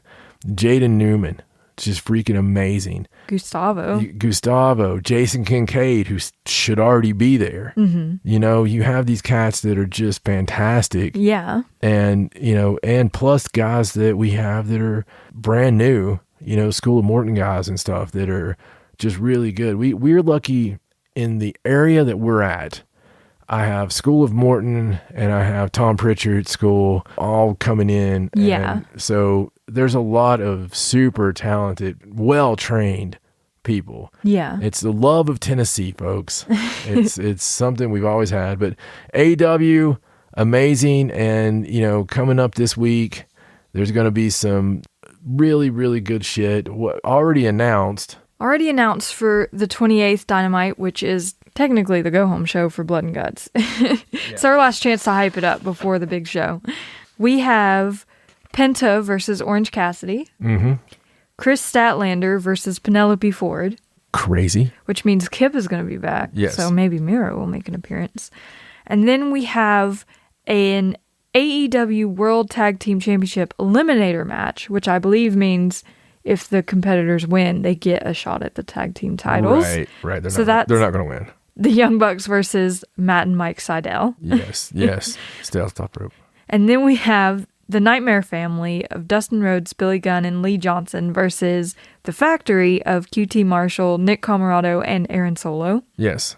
Fun 6-man. And then the Parlay. Yes, between the Inner Circle and the Pinnacle. So definitely a building show, and they're always great. Yeah, that's the whole thing. You can have the card announced, but it's still going to be a lot of stuff you're not expecting, and it's just the way it runs. And the cool thing is you got Monday, Tuesday, Wednesday. Yes. With the Elevation and Dark and Dynamite. It's a really fun way to live your week. So, it's a lot of fun. Anyway, that was AEW. And I can't wait to talk about it next week, because it will be next week or later, even this week. You never know. The one thing about it's not going to be a month from now. So that's the fun thing about being rolling on this stuff. But let's move on. And then we're going to go up to the beautiful land of New York. Beautiful. Yeah, we, taking a little hiatus. A little bit. A little hiatus. Yes. However you want to say it. We have to go back and talk about something, because we would be remiss if we did not mention WrestleMania. You can't just not talk about WrestleMania. Oh, we can talk about WrestleMania quite a bit. But do you want us to? That's the real question. Listen, my big thing about WrestleMania is this. Night one, you had this amazing rain delay. Mm-hmm. And it was this thing. We finally got fans back. We finally are there, man. We're ready. The place looks amazing. The fans are somewhat, happy, I guess, excited, even though they're getting piss poured rain on them. They're still happy to be there. They're happy to be there. And right when they're getting ready for go time, we have the rain delay. Yeah, that was interesting. Yeah, so normally, I don't know. It's a rain delay. I mean, if you go back to Crockett, if they had a rain delay, I think that you'd have been just fine because you could have had somebody do these amazing promos. But that we're not in the day of that. We're in the day of writers. Yeah. So, if you don't have the person writing every scripted word for you, which they don't do in New Japan or they don't do in AEW, thank God. I think the last place remaining is WWE that does any kind of scripted BS. Right. But what happened? We had unscripted promos. Yeah, you had to just get out there and say something. Keep the fans happy. It was absolutely my favorite promos that I can remember on WWE in quite some time. I mean, it was just cool, man. Yeah. You could tell. And look at the ones they had do it. It was mostly ones that they know what they're doing, right? Right. And Seth Rollins. Yeah. Kevin Owens. Yeah, they've done it before. And I don't know. I really dug it, but I don't know if you know this or not. They've edited it off of the network. They edited it off. Yeah, they edited it off. I have trouble with that. Obviously. Oh, that's sad. Yeah. We're not going to edit that off. No, it wasn't. That's going to stay. That's how I always say it. So you probably hear it again. They took it off of the final product, just to make it smooth. That's ridiculous. Yeah, it's redonkulous. That's one of the best parts of the whole weekend. Yeah. And we thought so. Maybe, they don't think so. I'm sure Vince was just like, goddamn, pal, The Seth Rollins one was just fantastic. Yeah. He even got the guy to crack up. I mean, it was kooky and all that stuff. I don't know. I just thought it was crazy that they went and did that myself. But they would, though. Yeah, anyway. Not really surprised. That's what happens when... It's live, pal. It's just one of those things. So they had to go with it. But let's go. WrestleMania Night 1. All right. WrestleMania Night 1. From April 10th, WrestleMania Saturday, they called it. Yes, they did. They did call it that.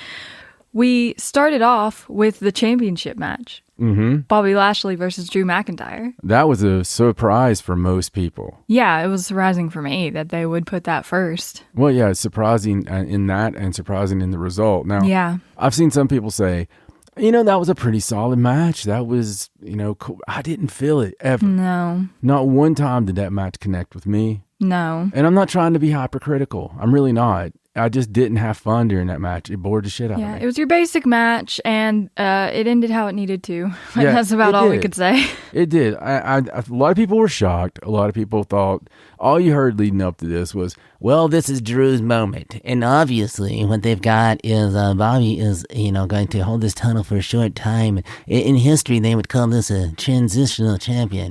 And, we've got trans rights for Bobby. So we're trying to be very nice to him during this. And so we're just going to, come in there and Bobby's going to do the jizzub. And we're going to have, because we're smart fans and we bring you the news first. Oh. Well, the whole time I was thinking, and I even said, I get it that Drew deserves his moment. Mm-hmm. Okay. But what about Bobby? Yeah. What about Raven? But I'm just saying, Bobby is this incredible athlete that left and, tried to make his star even bigger. He did MMA and beat the crap out of people. He's a physical specimen. Arguably, being in his mid-40s looks better than he's ever looked. Mm-hmm. Okay? To me, he's always had a little bit of goofball look to his face. That's just, to me, I swear to God, and this is going to ruin Bobby for you. Okay. But there's something about him that looks like if you took the Gerber baby's head off the Gerber baby and stuck it on a grown-ass man, I just see him and I want to be like, oh, I can see it. I just want to squeeze his little cheeks, right?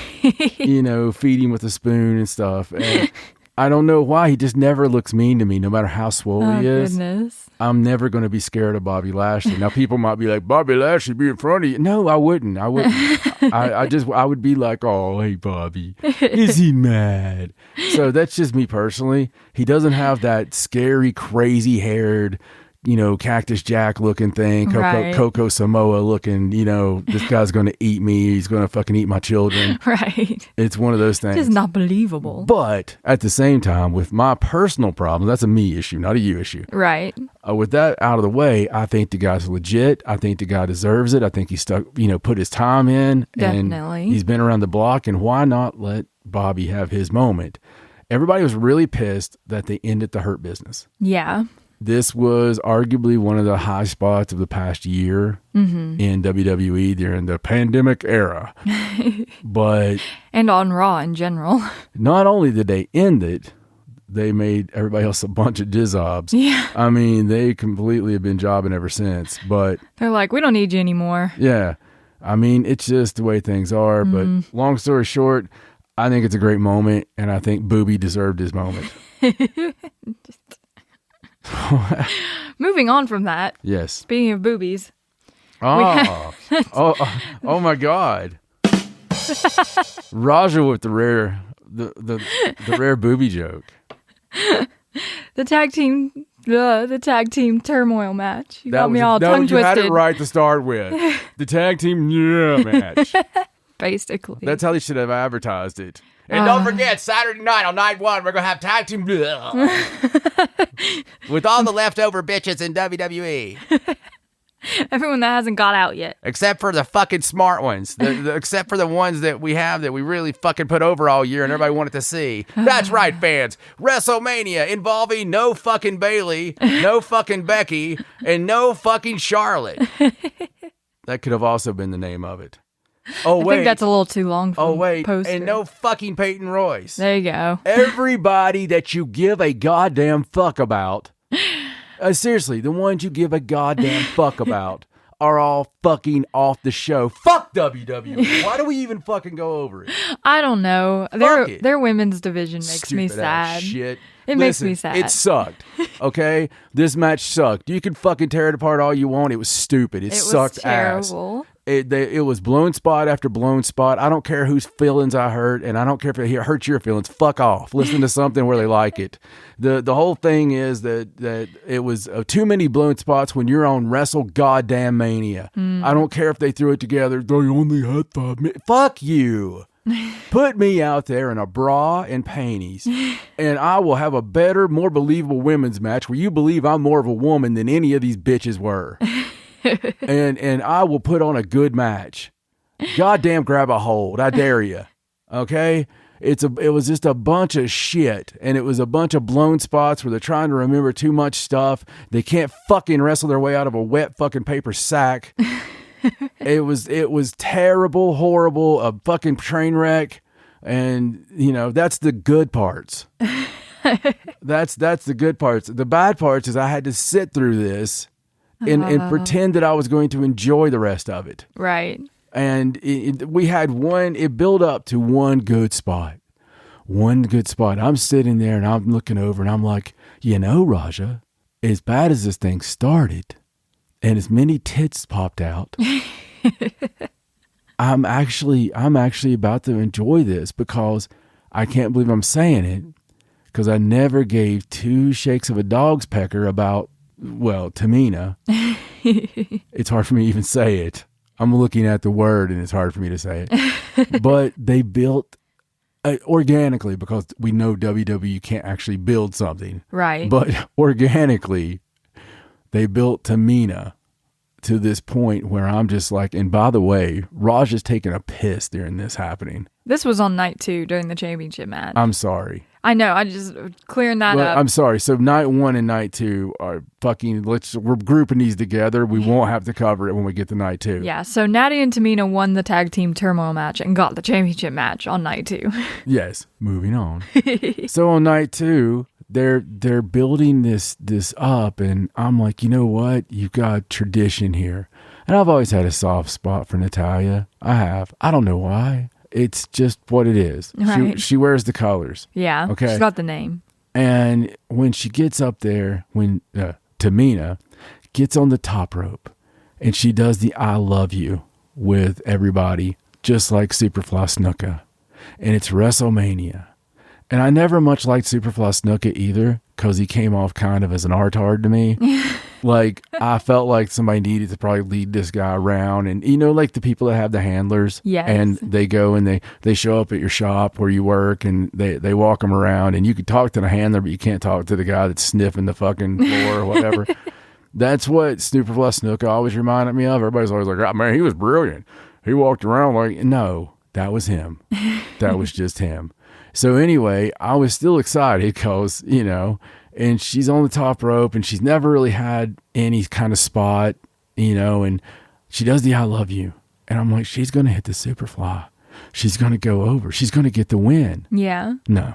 No, that didn't happen at all. No, they screwed the piss out of her. They're trying to make up for it now. I'm not even going to get into that, but they're trying to make up for it now where it's too late. Mm-hmm. It's a couple weeks later and they're just like, it seems like everybody liked Tamina. God damn it. Maybe we should put Tamina over. Yeah, well, you know. So anyway, you heard the results. Oh, well, we can move into something a little better than that. A lot better. Seth Rollins For versus you WWE Cesaro. fans, I might start putting a little bullet point, and that way where you're going to be triggered. Don't listen to this timestamp if you're... Yeah, we're going to put a little thing in the podcast description. If you are a WWE mark and do not want to be triggered, when you see the small cross, that denotes times you should not listen. Oh my goodness. And then we'll pull you back right now. So here we go. Wait, listen. And moving on to WrestleMania Night 1 to something that was just freaking amazing. You know, really put on a good production here. I just have to talk about this. I know it's your job to talk about this first. It's okay. But man, I'm excited about this. Yeah. After all these years, Cesaro is in the match against Seth Rollins. And it's such a cool throwback, man. And, you know, Cesaro's getting his shot. He's really feels like he's starting to get a little bit of a push. It's not a full push. It's like a ush. Yeah. And I'm here for it. Yeah. And I'm excited. We needed this like 8 years ago. And you know what? It was a damn good match. It was a really good match. It was fun. One of the best of the weekend. Seth Rollins is currently doing my favorite Seth Rollins that Seth Rollins has ever done. Yeah. I love it. It cracks me up. I love the Seth Rollins kind of coming out in the weird colors and yeah. And just not taking himself serious. Yeah. Because this comes off him taking himself way too serious, you know? Yeah. Because everybody seems, in WWE, for some reason, they love the, I am God. Yeah, I've done that a lot. I have the God complex, and I'm going to wear the God colors, and I'm going to wear the God outfit with the God boots and the God haircut. I'm going to have some minions with me that are followers.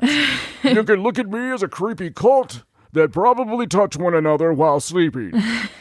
But I'm God. At least everybody's good to think I'm God. You must all worship me. Yeah, so we have it with everybody, right? You have it with Bray Wyatt at first. Right. I mean, they do it a lot. Yes. So when it happens, I'm not really, I don't know. I don't get into it unless it feels real. Mm-hmm. You know, unless it's done beautifully, like Brody did it. Right, yeah. You know, that one was just perfection. When Brody did it, he had an actual group of fucks. Yeah. That he elevated to, you know, new heights that they would never have achieved. Should they have achieved it? Absolutely, because they're all fabulous. Yeah. But, you know, But they didn't have anything before. Exactly. It elevated him and elevated them. Yes. And at the same time was kind of poking fun at the WWE God complex stuff. Yeah. So, I mean, I loved it. But Seth, he could totally pull off a 1977 run against Bruno in Dayglow colors coming out and being like, yeah, baby, that's right, daddy. Seth Rollins is here, freaky, bicky, do. I'm going to come out there and get you the electric boogaloo. You know what I'm saying, baby? Seth Rollins, woo, baby. And I think I'm here for that Seth Rollins. I love it. Honestly. I don't know if it's because he's getting like, you know, some nice fiery red ass. And Because he's a dad now. He's going crazy. Well, yeah, but it just makes you happy. You know, you look over in bed and she's like, "Oi, what you looking at?" And you're like, "Oh yeah, that's right, mercy, daddy." But I don't know. It was a great match. Goodness. It was a great match, and it ended the way it needed to end. Yes. Theme with WrestleMania. With Cesaro finally getting his moment that he's always deserved. Yeah, absolutely. Seth, Sweet vindication. you know, and Seth, I think, doesn't lose anything in this. No. I think he's still a main event player. Oh, yeah, definitely. Then we move on to the weirdest match of the night. Boy, that is one of those. Did we have to put it in a hat and draw a name out? Or? Okay, what is the match? For the Raw Tag Team titles, we had Kofi Kingston and Xavier Woods Yes. versus AJ Styles and Omos making his debut in the ring, Yeah. which everyone was excited for. Yeah. Okay. So this match, it was good. It was it was entertaining as hell. I thought Omos really overperformed. Yeah. You know, I think he did great. I think New Day deserves all kinds of accolades because they could have been pissy about the fact of, you know, basically coming out and putting over these guys, you know, this new guy and stuff. But they did great. The only problem is psychology. Yeah.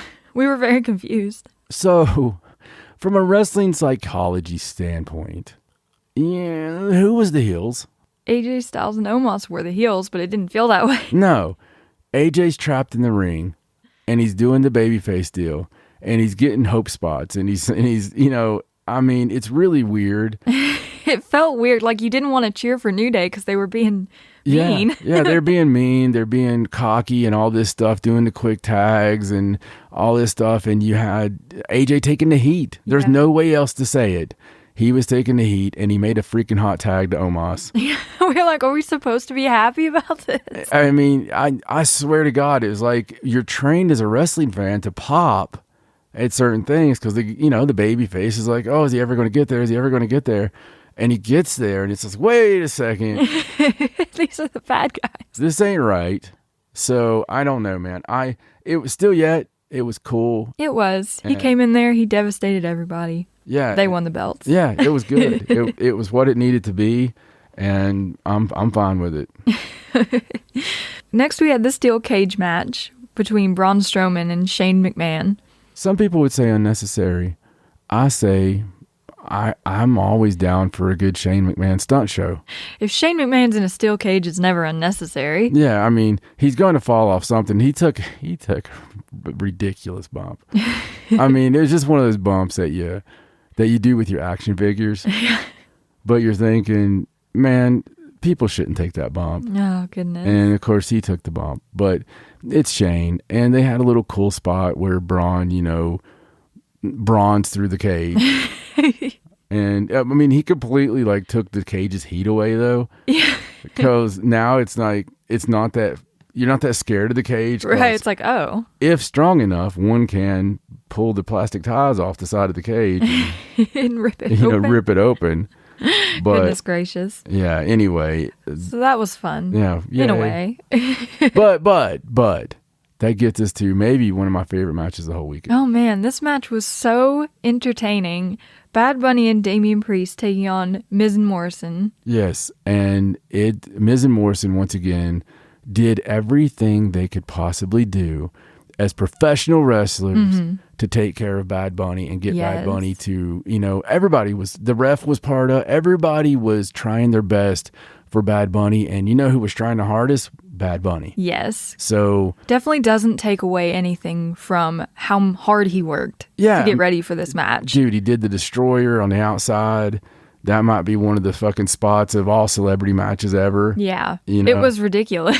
Yeah, it was awesome. I was so happy for him, honestly. Yeah, he did great. And it was really entertaining. It was good and believable. Probably one of the best celebrity appearances on the WrestleMania. It might be the best. It may be the best. I still am partial to the Ronda Rousey. Oh, yeah. When she came in there, it was just, again, that was very believable. It was. You know, I remember. But she was already a fighter, so. Yeah, I remember feeling more emotions, though. Yeah. For that. Like, I was. Well, you're already invested in her as a fighter. Absolutely. And I think a lot of American folks didn't know who Bad Bunny was. Yeah. Even though he's the most downloaded artist or whatever. Right. It's just, it's not something that outside of the Latino world, I don't think many people knew. And I'm not sure many of them knew in America. But now people know. Yeah, they do. they do. You'll never forget the name, Bad Bunny. That brings us to our main event of night 1. For the SmackDown Women's Championship, Sasha Banks versus Bianca Belair. The match that will always be remembered for that horrific hair whip. Oh, goodness. That ripped open Sasha's side. Yeah, that was nasty. I mean, what the fuck?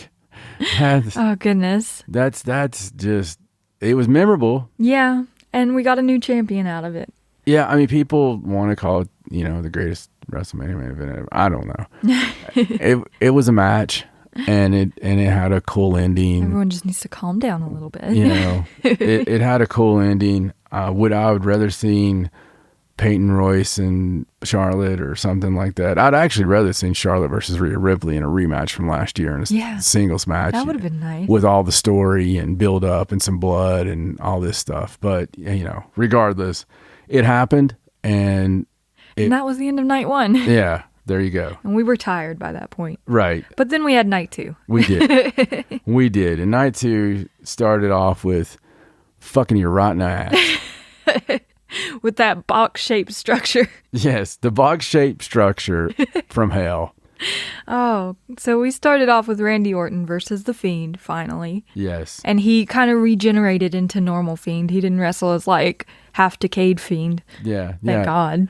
Thank goodness they put up that regeneration tunnel for him to take care of that. And of course, Alexa makes her spot and she vomits the black ink and she's half octopus and causes the Fiend to lose. But we did speculate on exactly what they did with her character. Yes. When this was happening, we were talking about it. It was like, what'd be cool if while she was in there in that dimension, she actually acted like she was needing him and in reality didn't, and evil her was a little bit more evil because she's a woman. Right. And, took it all over or whatever. I mean, it's kind of what happened. In trying to create a minion, he created something stronger than himself. Yes. A monster that he didn't expect. Yeah, none of us expected it. Or even deserved it. And I mean, we didn't deserve it in a way like when I didn't deserve to get switch hit because my cousin broke a glass and blamed it on me. That kind of didn't deserve it. Oh, yes. But that storyline is still going. Yes, it is. We already talked about the women's tag team match. We did.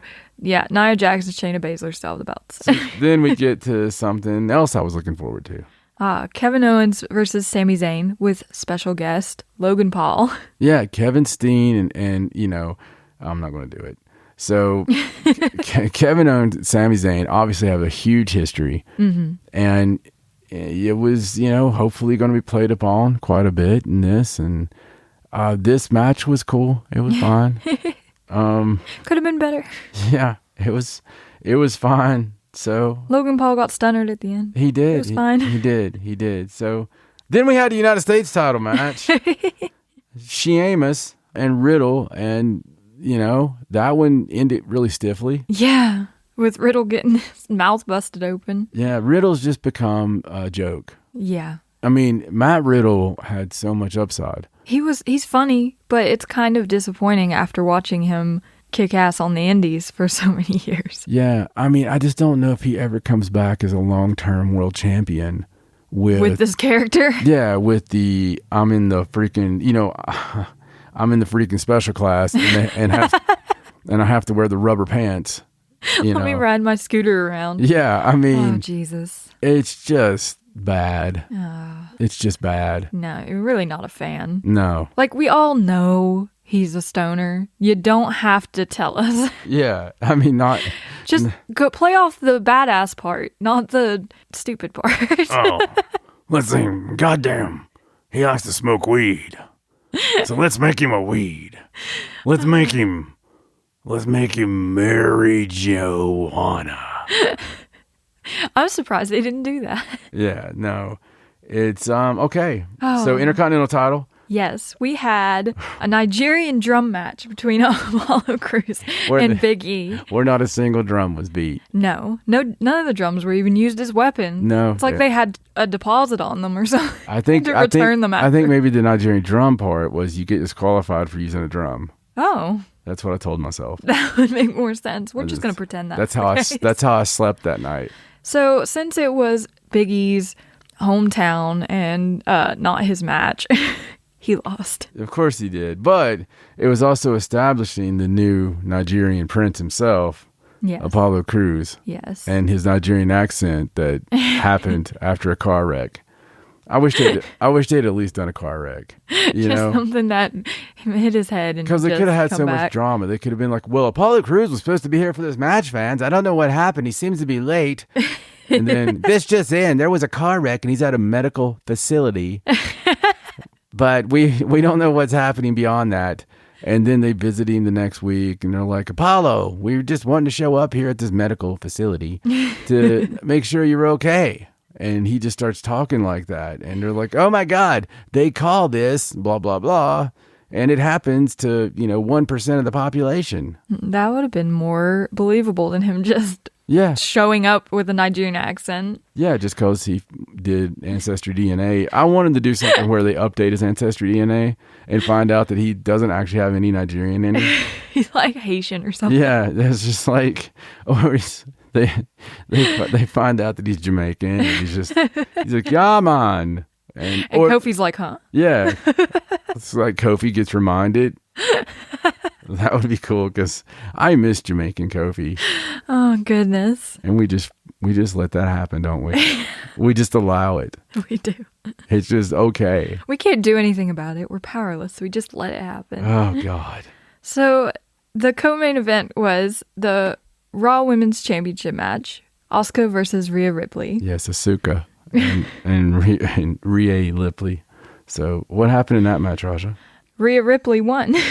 She did, yeah. That's what happened. Rhea got her moment. Woo. It wasn't against Charlotte. No, it was great. So then we had the Universal... This is about the energy we had by this point in WrestleMania. Then we had the Universal Championship match with Daniel Bryan versus that guy from Vikings versus Roman Reigns. Yeah, we did. Yeah. And it resulted in a frankly hilarious t-shirt. I can't look at that t-shirt of him stacking them. It's like laying over top. I can't help it. It's terrible. Whose idea was that? Oh, I'm sorry. Well, I don't know where to go from there. Roman Waynes.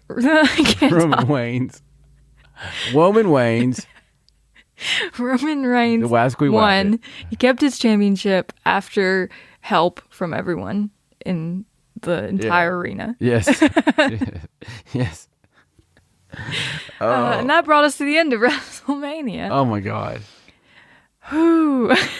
We got through it. So after this, to keep with WrestleMania week being exciting, the WrestleMania after Raw that everybody looks forward to sucked ass. And then on April 15th, yes, Vince messed up and forgot that it wasn't the day that the government takes his tax money. Or to counteract that, maybe he's seen how many taxes he owed and he's like, well, let's get rid of all these goddamn contracts. To even it out. So they released Samoa Joe, Billie Kay, who was actually one of the highlights of WrestleMania. Yes, she was fun. She was so funny. Peyton Royce, who is, God damn it. God damn it, WWE. Mickey James, who, whatever. Chelsea Green, Tucker. Stevie Wonder seen that coming. Callisto, who is another one that's been, coming. Mojo Rawley, who I didn't even know was still alive. Bo Dallas in that Mojo Rawley camp. Right. And Wesley Blake, who another one that we kind of... listen, this was nowhere near as shocking as the year before, but Samoa Joe, Billie Kay, and Peyton Royce... Yes, those are the important ones. Yeah, that's kind of like, what? Really? Yeah. Really?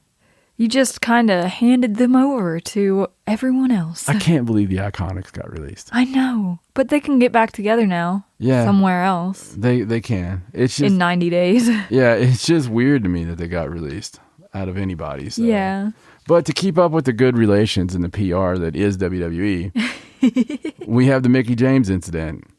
So I'm sure you guys saw on social media that after being released by WWE, Mickie James, she posted a picture on social media Thursday afternoon showing a box WWE sent her that had her belongings in a trash bag with her name on it. Then, of course, she's like, hey, WWE, thanks for the, Yeah, I got my severance package here. Thanks. Yeah, both Triple H and Stephanie took to Twitter Thursday night and publicly apologized to James and say the person responsible has been fired. The guy that they're... Actually, listen, I don't know if this is the guy that did it or not, but the one that's kind of being blamed, he was sometimes seen on the Diva shows, right? As the liaison to the office, but that's Mark Carrano. Well, since all this happened with Carrano leaving, I've seen all kinds of former employees and legends take to Twitter and, for instance, Dr. Tom put something out saying, karma's a bitch.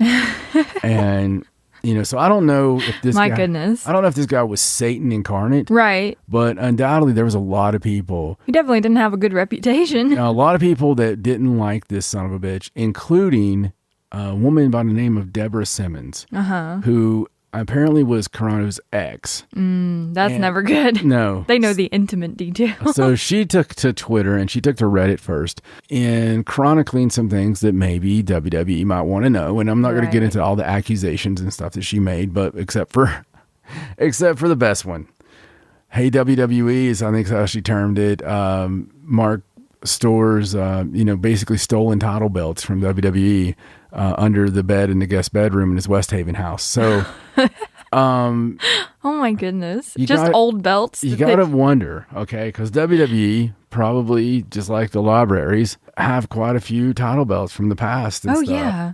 You gotta wonder what this sumbitch has. Yeah, I'm curious which belts he took. I mean... Anybody missing a belt? Yeah. He probably has it. I mean, that's just nuts. It's really nuts, and it reminds me, like, if I ever got the big office job with WWE, what the kind of shit I'd have under my bed. Kind of stuff you'd be tucking away from the warehouse. I'd be liberating the tape libraries that they've never done anything with. They'd be like, what happened to that Texas library? I don't understand. Yeah. They wouldn't even know it was gone. No, they wouldn't. They would not. That's something. I guess it's a developing story. Yeah. He tagged Trips and Steph on it like they're going to show up. And I mean, Triple H might show up, and they have that new show where they're trying to find old artifacts. Oh, yeah. They just show up at his house. Yeah, they should be like, well, we're going to go to Mark Carrano's house today. Oh, my goodness. Mark, we're looking for these title belts. We have it on good authority that you might have these under a bed somewhere. Yeah, I think you might be able to help with that. Seen these anywhere? Yeah. So, anyway, there's some new commentators. Yes, following WrestleMania. Yeah. We had some new commentators debut on Raw and SmackDown. On Raw, we have Adnan Virk. He did baseball a lot, and he's been studying wrestling, getting ready for this opportunity. So he is now the play-by-play commentary on Raw. I liked him. With Corey Graves and Byron Saxton. Anytime I don't have to hear Michael Cole. Well, you still have to hear Michael Cole. I know, but anytime I don't have to hear him, I'm like, that guy's pretty good. So apparently Tom Phillips is out, though. Yeah. Bye, Tom. And then on SmackDown, Pat McAfee joins Michael Cole as new commentator. And I really do like this. I like the Pat McAfee thing because he comes off as kind of he's got that role, the heel role. Yes, he does it very well. Yeah, I like it. I mean, it goes into that Jesse Ventura, Roddy Piper kind of vein, even though he sounds just like Matt Striker. Like, if you just close your eyes and think, oh, Matt Striker got hired back, that's who he sounds like when he commentates. But is that why you like him? Yeah, because I like Matt Striker as a commentator. So one of the biggest things in news really in the past week or so has been the Q1 financial call from WWE. Yeah, definitely. They always have this call, and we always get the sordid details. And Vince McMahon basically opened it up with the big, wow, goddamn. Appreciate all the goddamn investors out there. Because we fucking care about you. We really do. And, this past year, well, it's been a shit show. I've been wanting to, just fucking kill this virus, but it is what it is, and well, fiddly do. We came up with some bullshit we're going to tell you, because that's what we do. Yeah. WrestleMania. So they talked a lot about how they're trying to expand more overseas. Apparently, viewership is up really high in China, and they're doing great in India and the UK. And one of the things we had a little dip in China. I don't know what that was about. This past year, it was going really good, and then it was like we lost a fucking million, and then it's coming back, though. Slowly but surely. One of the things that excited me the most was that apparently the WWE has signed a deal with Crunchyroll for an anime series. Yes. In a list of things you would never think you were going to hear. No, had no idea they would ever do something like that. Can't wait for that. Sure, the writing's going to be very imaginative. So other than that, they talked about how they're going to be staying in the Thunderdome through at least the end of June. Yes. So they don't expect to go back to live touring until at least the second half of the year, which is sad, but understandable at the same time. Just being safe. I mean, there was a lot of stuff come out of it. Khan really showed himself really well as a good hire for WWE. It looks like they've been cleaning house a little bit too, and that's continued. Yes. Since the call.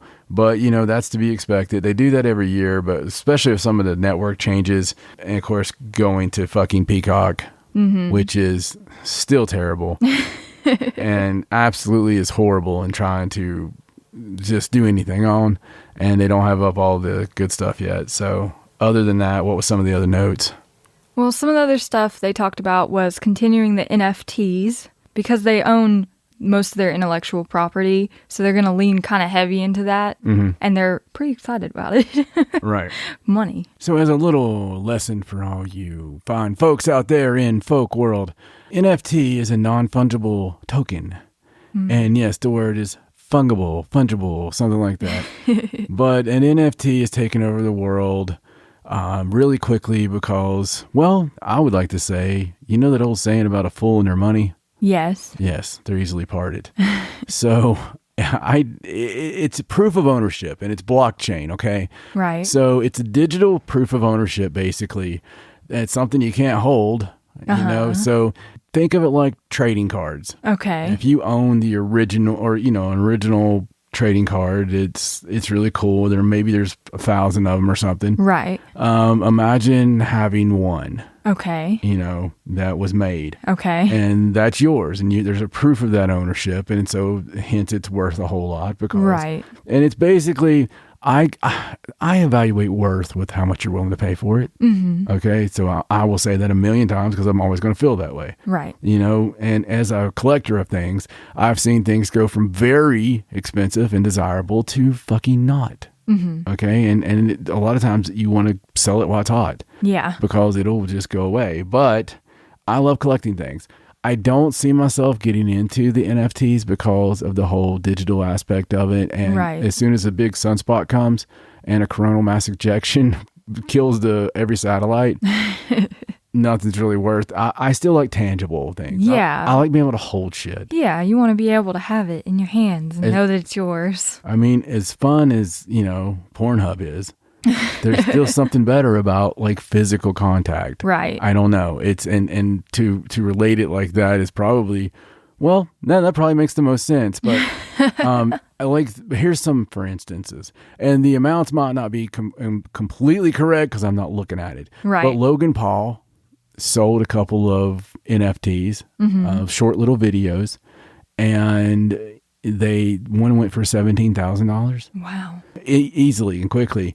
There was a piece of Banksy art, and somebody bought it. I can't remember. Some tech firm bought it, and then they immediately set it on fire. Oh my God. And on video, and it was very expensive, right? Right. But then they unveiled the NFT of it. Oh. And they were like, so here it is on the NFT, and then they sold it. Now all these are selling for retarded amounts, like $300,000. Oh my goodness. 1.5 million. And there's actually an app now. It's been out for just a few days where anybody can turn anything basically into an NFT. That's ridiculous. And it's so confusing to people because anything can be an NFT. Right. And it's, like I said, it's a piece of coding, and with blockchain that proves your digital ownership. And it can't be stolen. It can't be this or that. Right. You know, you can probably, you could sell it to somebody and all that. But so you're basically getting like, they sold a LeBron James dunk, you know, and stuff like that. So somebody owns one of LeBron James's dunks, technically. Yeah, the video of it, yeah. Or the little piece of it. But it can be a picture. It can be, no, I could never get into that. There was a picture of toilet paper that got sold for like hundreds of thousands of dollars. Wow. Yeah, people I don't understand people. No, me either. I don't get it, so it doesn't make sense in my brain. Just because this is, you know, digital and just because it's unique doesn't mean I can't have it myself. I can go print it out, the same picture. Yeah. I mean, it might not own it, but I own it. I don't get it. No, it's stupid. Anyway, so Stephanie talked about how Bad Bunny being on Raw helped them increase with the Hispanic demo by 31%. Yes. So that's good. I guess they got a lot more fans in the Hispanic demo now. Yes. Until they watch the first Lucha match where they rip their mask off and make them job out to everybody. Right. Until they see how they treat the because luchadors. They're not 7'7" and, you know. So sad. Yeah. So there were multiple references made to a large-scale international event, which makes it seem like Saudi Arabia. No! Ladies and gentlemen, Goldberg. Oh, goodness. They're focusing a lot on Peacock about spelling it correctly. About selling sponsorship. Apparently people are putting P period cock, and it's really pissing off the people at NBC. Oh, so now that it's all launched, they want to get it all monetized and like make a lot of money off of it. But on both sides, both WWE and NBC, of course. Yes. They won't disclose the WrestleMania numbers from Peacock. Apparently, NBC asked Khan not to tell anyone. Yeah, I'm sure they did. I'm sure. He said they were happy about it, though. Yeah, I'm sure they're happy they woke up that day. But you got to wonder when people don't disclose something.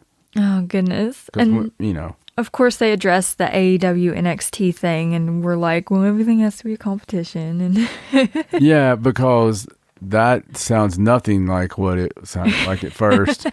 And, of course, Triple H originally called it some pissat company. Right. And that pissat company beat the shit out of them. Yeah. And yeah, they did. You move off Wednesday nights, and you can see that it consistently stays over 1 million. But we'll keep harping on that forever. So, yeah, that was the call, basically. Yes. In a squirrel shell. So, WWE has, over the past few weeks, they've started building new things or, rebuilding old things. Like Seth is still going after Cesaro, and Big E wants his shot back at his championship. Right. Yeah, well, I mean, it's the ratings have done pretty decent. Well, SmackDown's always pretty fun. Yeah, it's more consistent of the two. SmackDown is definitely more consistent of the two. Raw has been unbearable. Yeah. But it has been for quite a while. Yeah, definitely. It's very strange. Well, there was one thing on SmackDown that was kind of exciting. Yeah. We got to see Aleister Black again. Oh, finally. Yes. The vignette. Yes. The first vignette, which there had been rumors they'd filmed a bunch of these. And he kept making reference to the father, so I don't know where that's going to go. I think it'll go somewhere. Oh, yeah. And even though it was a bunch of nonsensical shit, the story just didn't really make sense. No, it didn't. But he did make reference to the father, and hopefully it'll go to his legit childhood, which was crazy. Yeah. If you ever go watch an interview or something about his upbringing, it's pretty nuts. You'll see where most of his tats come from. But, cool stuff, man. There we go. Well, let's move on. Now we're going to talk about some good shit. Oh, the best shit. The best shit. Well, objectively. Good. It's objectively the best shit.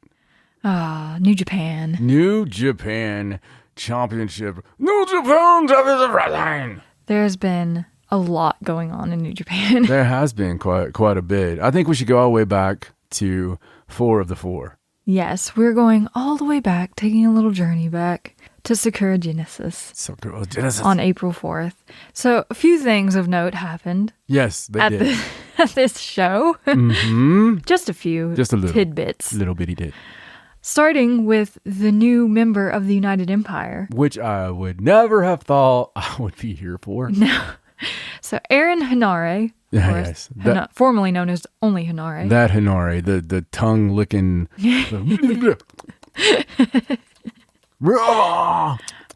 Yeah, that guy. We weren't the biggest Henare fans. No, not the smallest. But this debut of his new character with the United Empire was fantastic. When Aaron Henare got introduced and came out, we were like, well, shit, we really like that gimmick. Like, it looks good. Yeah. It really looks good. He looks badass. Well, hellfire, man. This guy backstage has always been pretty intense. And he's legit. Listen, he came off good. Makes sense. He came off good. It did make sense, and he came off pretty mean looking. Yeah, definitely. I'm all here for it. Yes, absolutely. We also had, after the match with Tana and Jay White, Tana put Jay White in a Texas cloverleaf and accepted his challenge for the Never Openweight Championship. Yes, which, well, I mean, anytime you got Tanahashi and you got Jay White, you're going to have a great match. Yes. So, really trying to put some emphasis to the Never belt and make it important, I think, is a really cool thing, especially with some of the things that have happened with the belts. Recently, I could see why you're making that. And plus, the Never belt has so much potential because it's the only place you're going to have the weight classes not matter. Yeah. It is open weight. Yes, that's the definition of it. And this day and time, it's going to have some really good possibilities there for matches. So I like it. Yeah, definitely. We also had a junior tag team title match where Sho and Yo won the titles back from El Desperado and Kanemaru. Yeah, and pretty cool stuff. Yo looked pretty spectacular. Yeah, he didn't look like that injury hurt him at all. No, I mean, he acted strange. I mean, I thought... His character's a little different. Yeah, I thought he was a little bit more serious and a little bit more... I don't know. They just didn't come off like goofballs, but he seemed like... He had that face like, I've seen some shit. Yeah, it's like the injury sobered him and he made him realize that he has to start getting serious. Yeah. Which he did by challenging Desperado for his junior heavyweight title. I think it's going to be a great match. I really do. I think this is one of those things that sometimes when someone gets injured, like, Hiromu did, out of that, you get people either step up or you never get another chance. Right. And Despy, after all these years, he really has stepped up during this. I think Despy comes out of this on the other side as being an important player. Yes, definitely. Someone that's not just going to go into obscurity. He's proven himself. He's had some damn good matches, and he's turned it up during the matches. So yeah, he definitely wants to prove himself and prove that he deserves this belt and that he didn't just win it by chance. So let me ask you, so what happens, let's just say Yo wins. Mm-hmm. What happens with Sho? Is this one of those things where they actually develop a rivalry? I mean, maybe. They're still the tag champions at the moment, though. Yeah, I know. And then they've shown no signs of having any jealousy or anything like that.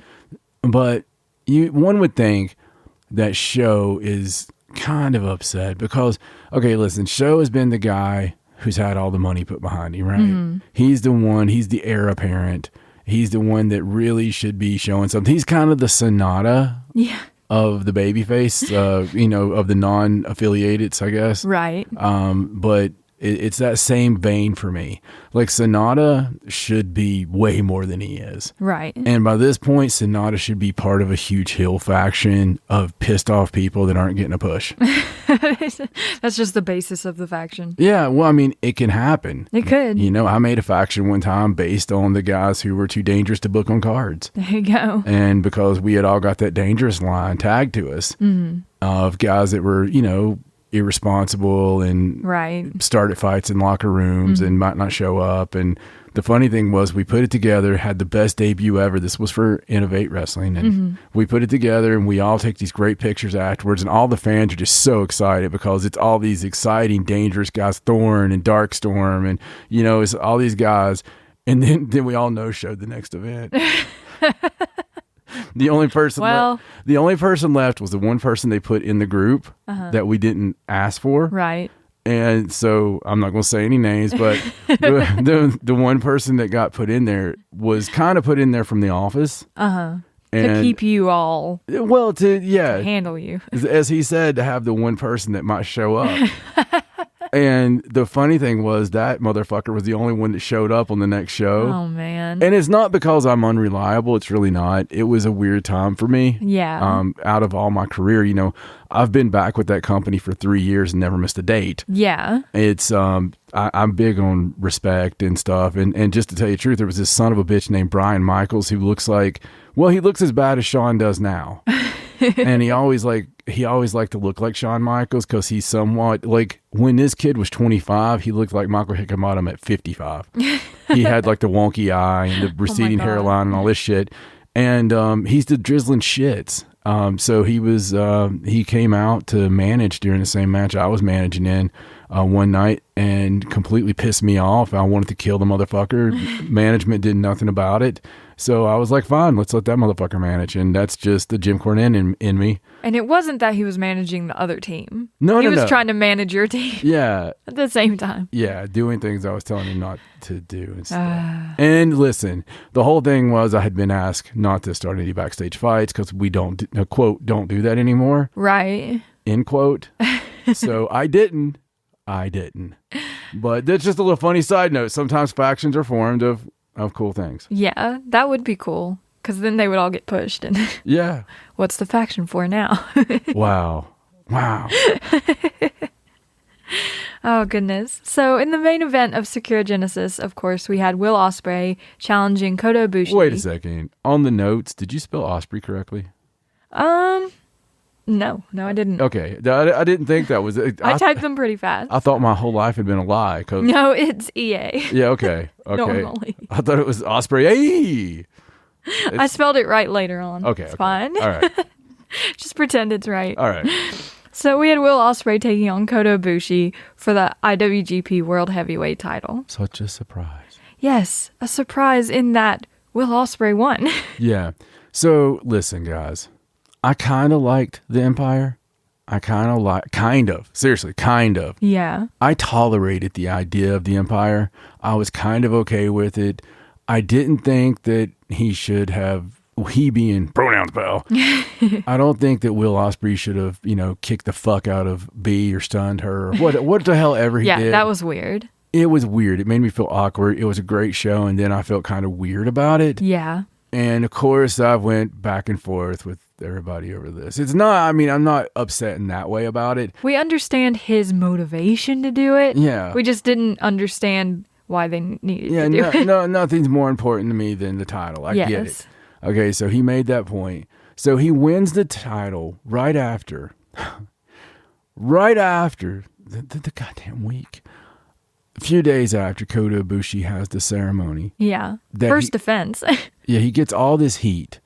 And backing up a little bit, you have like the lineage of the International Wrestling Grand Prix Championship, right? Yes. You have the IWGP heavyweight title, and it's got all the lineage they show before every championship defense. I mean, New Japan is a legit company, so, it'll say, fourth defense, fifth defense. You always know where you stand on this title. Yeah. It's not like you have erroneous house shows and phantom switches, or they ever make it not mean something. The main event, no matter what the show is, always is spectacular. Yeah. So this is the greatest company of wrestling in the world. I'm sorry, it is. Because things mean things. Everything means something, but it also, they back it up, man. And they could put any jackass in there that's trained through their system, and their system is so fantastic that it's going to be a great match. Yeah. Now, with all that said, there was a lot of back and forth on this unification being that belt, the IWGP title, and the IWGP Intercontinental Championship. Now, I don't like it being unified because I like there being matches that are title implications, Right. I like the Intercontinental Champion maybe being the number one contender because it's kind of an old school thing from the old NWA where, the number one contender was always the U.S. champion or the TV champion. It just varied really. And but I like title matches. I'm a mark for it. So less title belts. It just seems like you have a logjam there. Yeah. Because there's so many top talented individuals that are not in a title program when you don't have the championships. Right, you have less belts to vie for. Yeah, and the Never belt had been kind of like the rough man title. And, you know, you had the Intercontinental, which was kind of, you know, I mean, you can't really call it the Workers' Championship in that Fed because they're all the Workers' Championships. Right. But it's fine. I get it. It brings this huge prestige. He'd been carrying both belts because he had won both belts, and they had just released the actual World Championship. So it was the first time they called it the World Championship. Yes. And his first defense of this world title, after going through all the heat, because he got a lot of heat for this, a lot of heat from other workers because it was supposedly his idea, a lot of heat from the fans. Yeah, for killing the legacy. Right, because they put it all on Coda, trust me. Yeah. They Coda's idea. put this motherfucker out to dry over this. And then after, I mean, he's not a spring chicken. No. Coda's in like 37, I think. I mean, he's been around. Yeah. And it was nice that he was going to have this long title run. and at least until Dominion. Yeah. Come on. Well, I mean, New Japan, man, you have year-long title runs. Yeah. And maybe go all the way to the Dome. And in our fan minds, we wanted him to finally have that match with Kenny. Things open back up. We share talent. And we have that heart-wrenching match. And depending on what side you're on, if you're the Crunchyroll fan, then it's the star-crossed lovers, okay? Right. If you're the fan of old school professional wrestling, it's the wonderful story of the tag team partners that came up together. They both won the biggest two titles in the world, and then the belt collector Kenny Omega goes on this run to own all the championships because he's on a quest to become a true wrestling god. As Kota Ibushi is saying, he has killed God and he is the new god. And finally, you have this match between the two. What's going to happen? Are they going to be able to salvage their friendship? Is it going to be like completely blood feud type thing? What would happen when they face? You know it's going to be spectacular because there's no way that these two people cannot have a spectacular championship. And then Kota loses it on the first defense. But why can't it be both? Why can't Kenny want to do all that to impress Kota? I'm just saying. Show that he's better than him. Listen, I'm just saying that it was weird, but I was so happy. Yeah. This is what's weird. I was fucking happy about this because in that night, and we're kind of backtracking here, on the Sakura Genesis, it for me will always be remembered as the night the Empire was formed. I know they were formed before this. Right. But they didn't mean shit until Sakura Genesis. Sakura Genesis, the Empire scared me.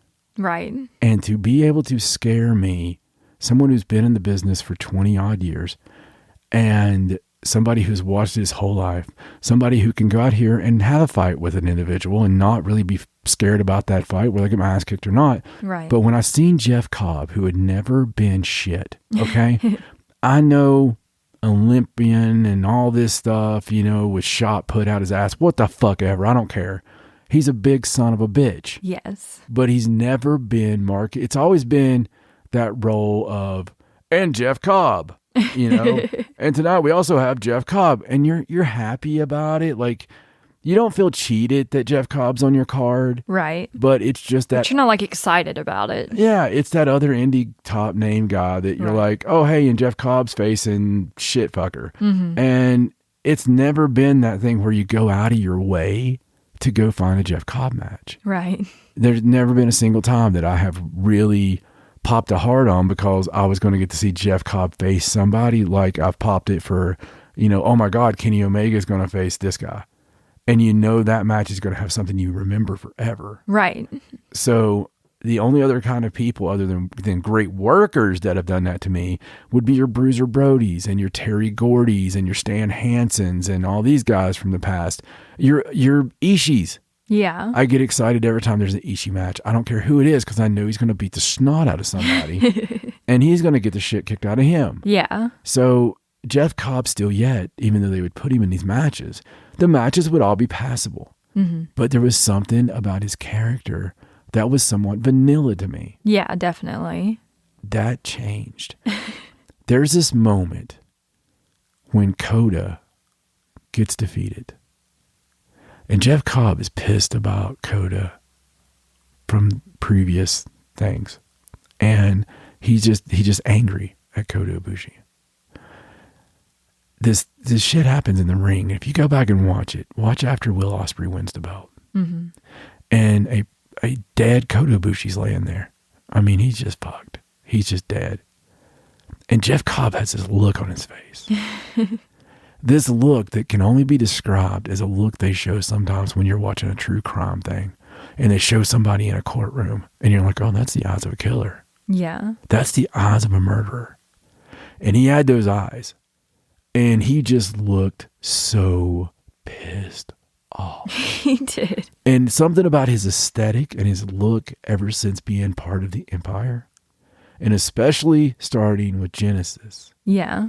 There was just nothing ha-ha about this guy at all. No. In fact, he's the awkward guy that in the group that all the other guys are kind of like weird giggling, you know, like because he's so fucking mean. Right. And he's like, when he's messing with Kota and beating his ass. Right. The other guys are like, yeah. Yeah, Jeff, man. Yeah. Ha. That's cool. Because they're scared to death too. And I love that. So you got him. You got Hinare, who is just, he was born angry. I don't know why he's so angry, but he's always been angry. Behind the scenes in the locker room, this guy gets pissed off, overworked finishes. I mean, because he lost, you know, I don't know if they've ever smartened him up. I really don't. But I love the fact that he's so angry. He's like Taz angry. Yeah. You know, and he's just angry.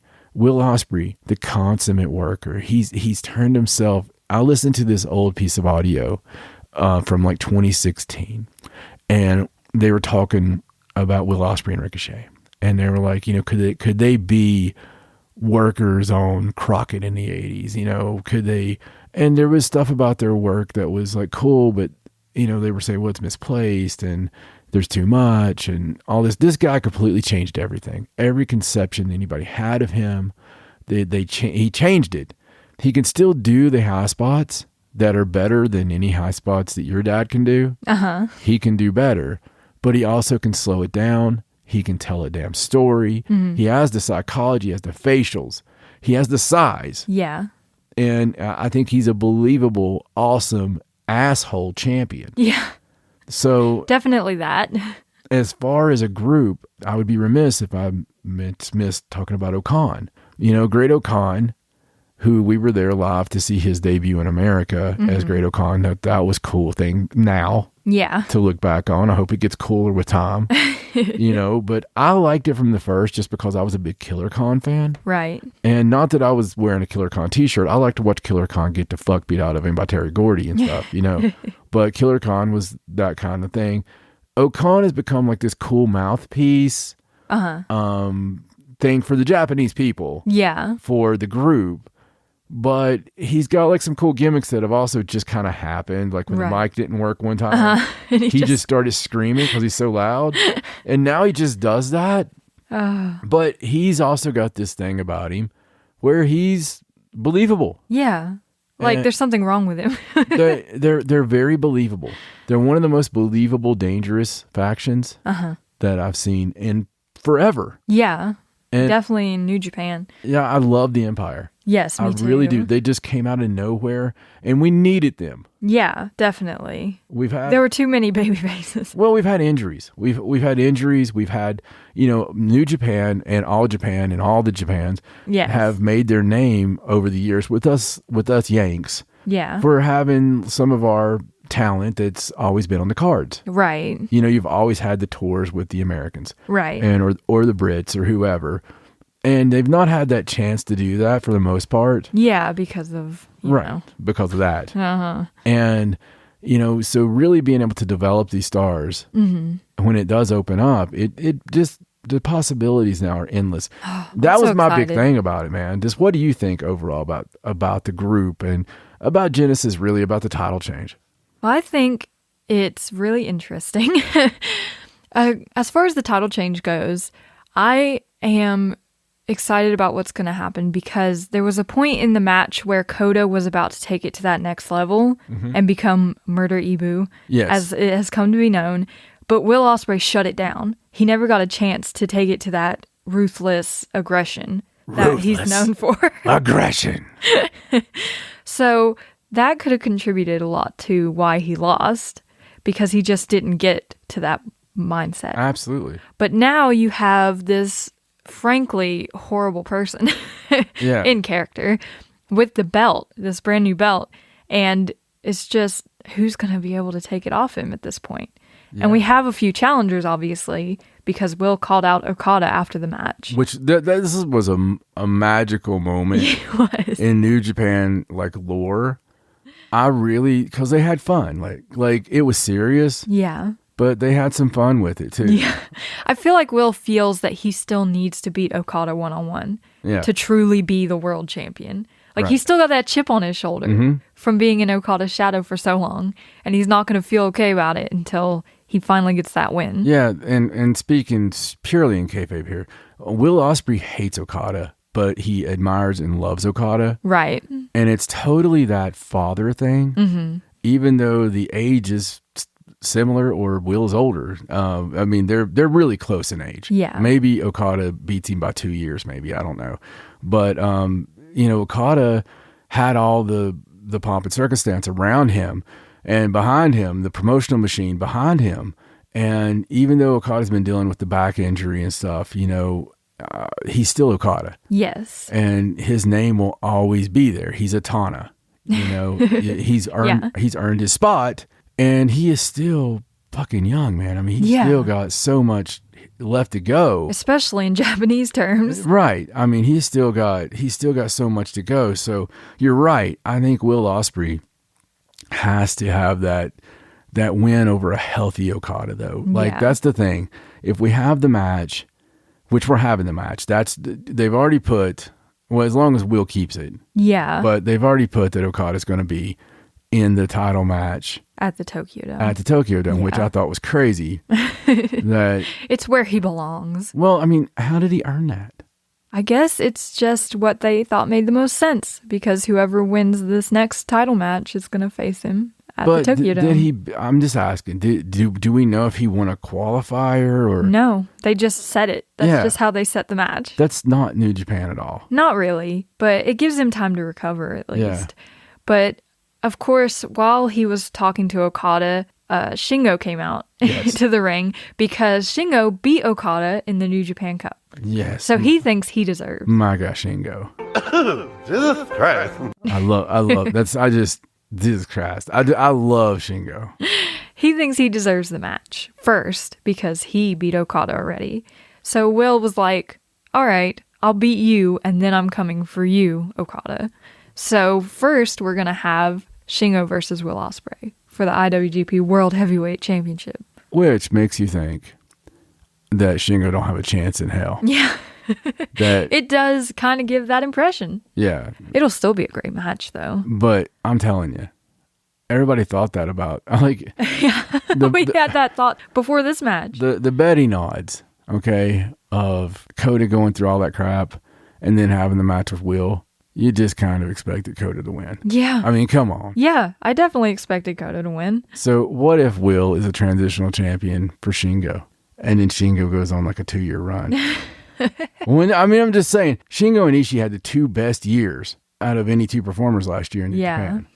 And it's strange to look at that. And Shingo himself, I mean, dude, all he has is 5-star matches. Yeah. It's crazy. I remember Chris Carter, old wide receiver, NFL, Minnesota Vikings is where he had the fame with bringing up rambunctious Randy Moss. But famously, one of his old coaches, as a knock on Chris Carter, had said, all he does is catch touchdowns. And of course there's a lot to that. That means you're not playing on every play if you're not involved in. I get it, right? But still, all he did was score. Okay? So what are we really looking for here? And Shingo, all he does is have 5-star matches. Yeah. So it's going to be fantastic. Uh-huh. You're putting Will Ospreay and Shingo. Yeah. In a main event. Oh, goodness. This is going to be fantastical. Yeah, it's going to be an insane match. And regardless of that, the Dome main event will be also amazing. So very excited about that, and I'll let you move on from there. But I just wanted to really talk about Night of the Empire. Before we get into the United States side of stuff, I'm just going to hit a few high points of what we can expect coming up. Okay, cool. In New Japan for the next couple of weeks, honestly.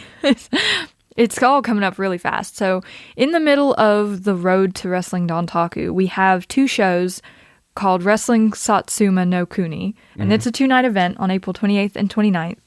And during those 2 nights, we're going to get to see a King of Pro Wrestling 2021 provisional match between Yano and Evil on night 1. It's a Creation of Darkness blindfold match. Dear God. Which was Yano's stipulation, and he won the vote again.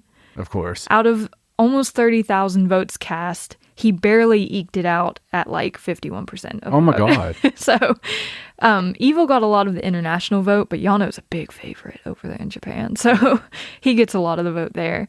So, basically, there will be blindfolds on each of the 4 corner posts, and you have to blindfold your opponent in order to win.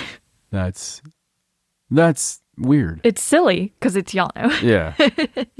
And as well as that match on night 1, we have the IWGP Junior Heavyweight Tag Team rematch between Sho and Yo and Desperado and Kanemaru. Right. Which it'll be a solid match. Yes. And who knows if they're going to keep them or not.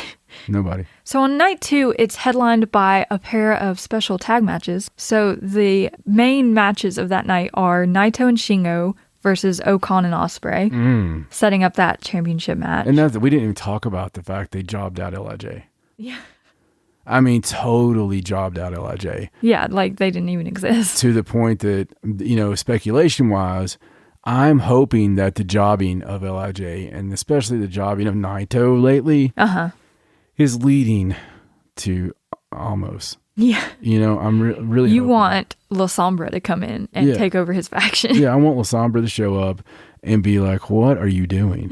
You're not a good leader. And put the sympathy on Naito. Oh, man. Wouldn't that be something? I think it's fantastic. I think the storyline is written in the stars. If Andrade shows up, I will be very happy.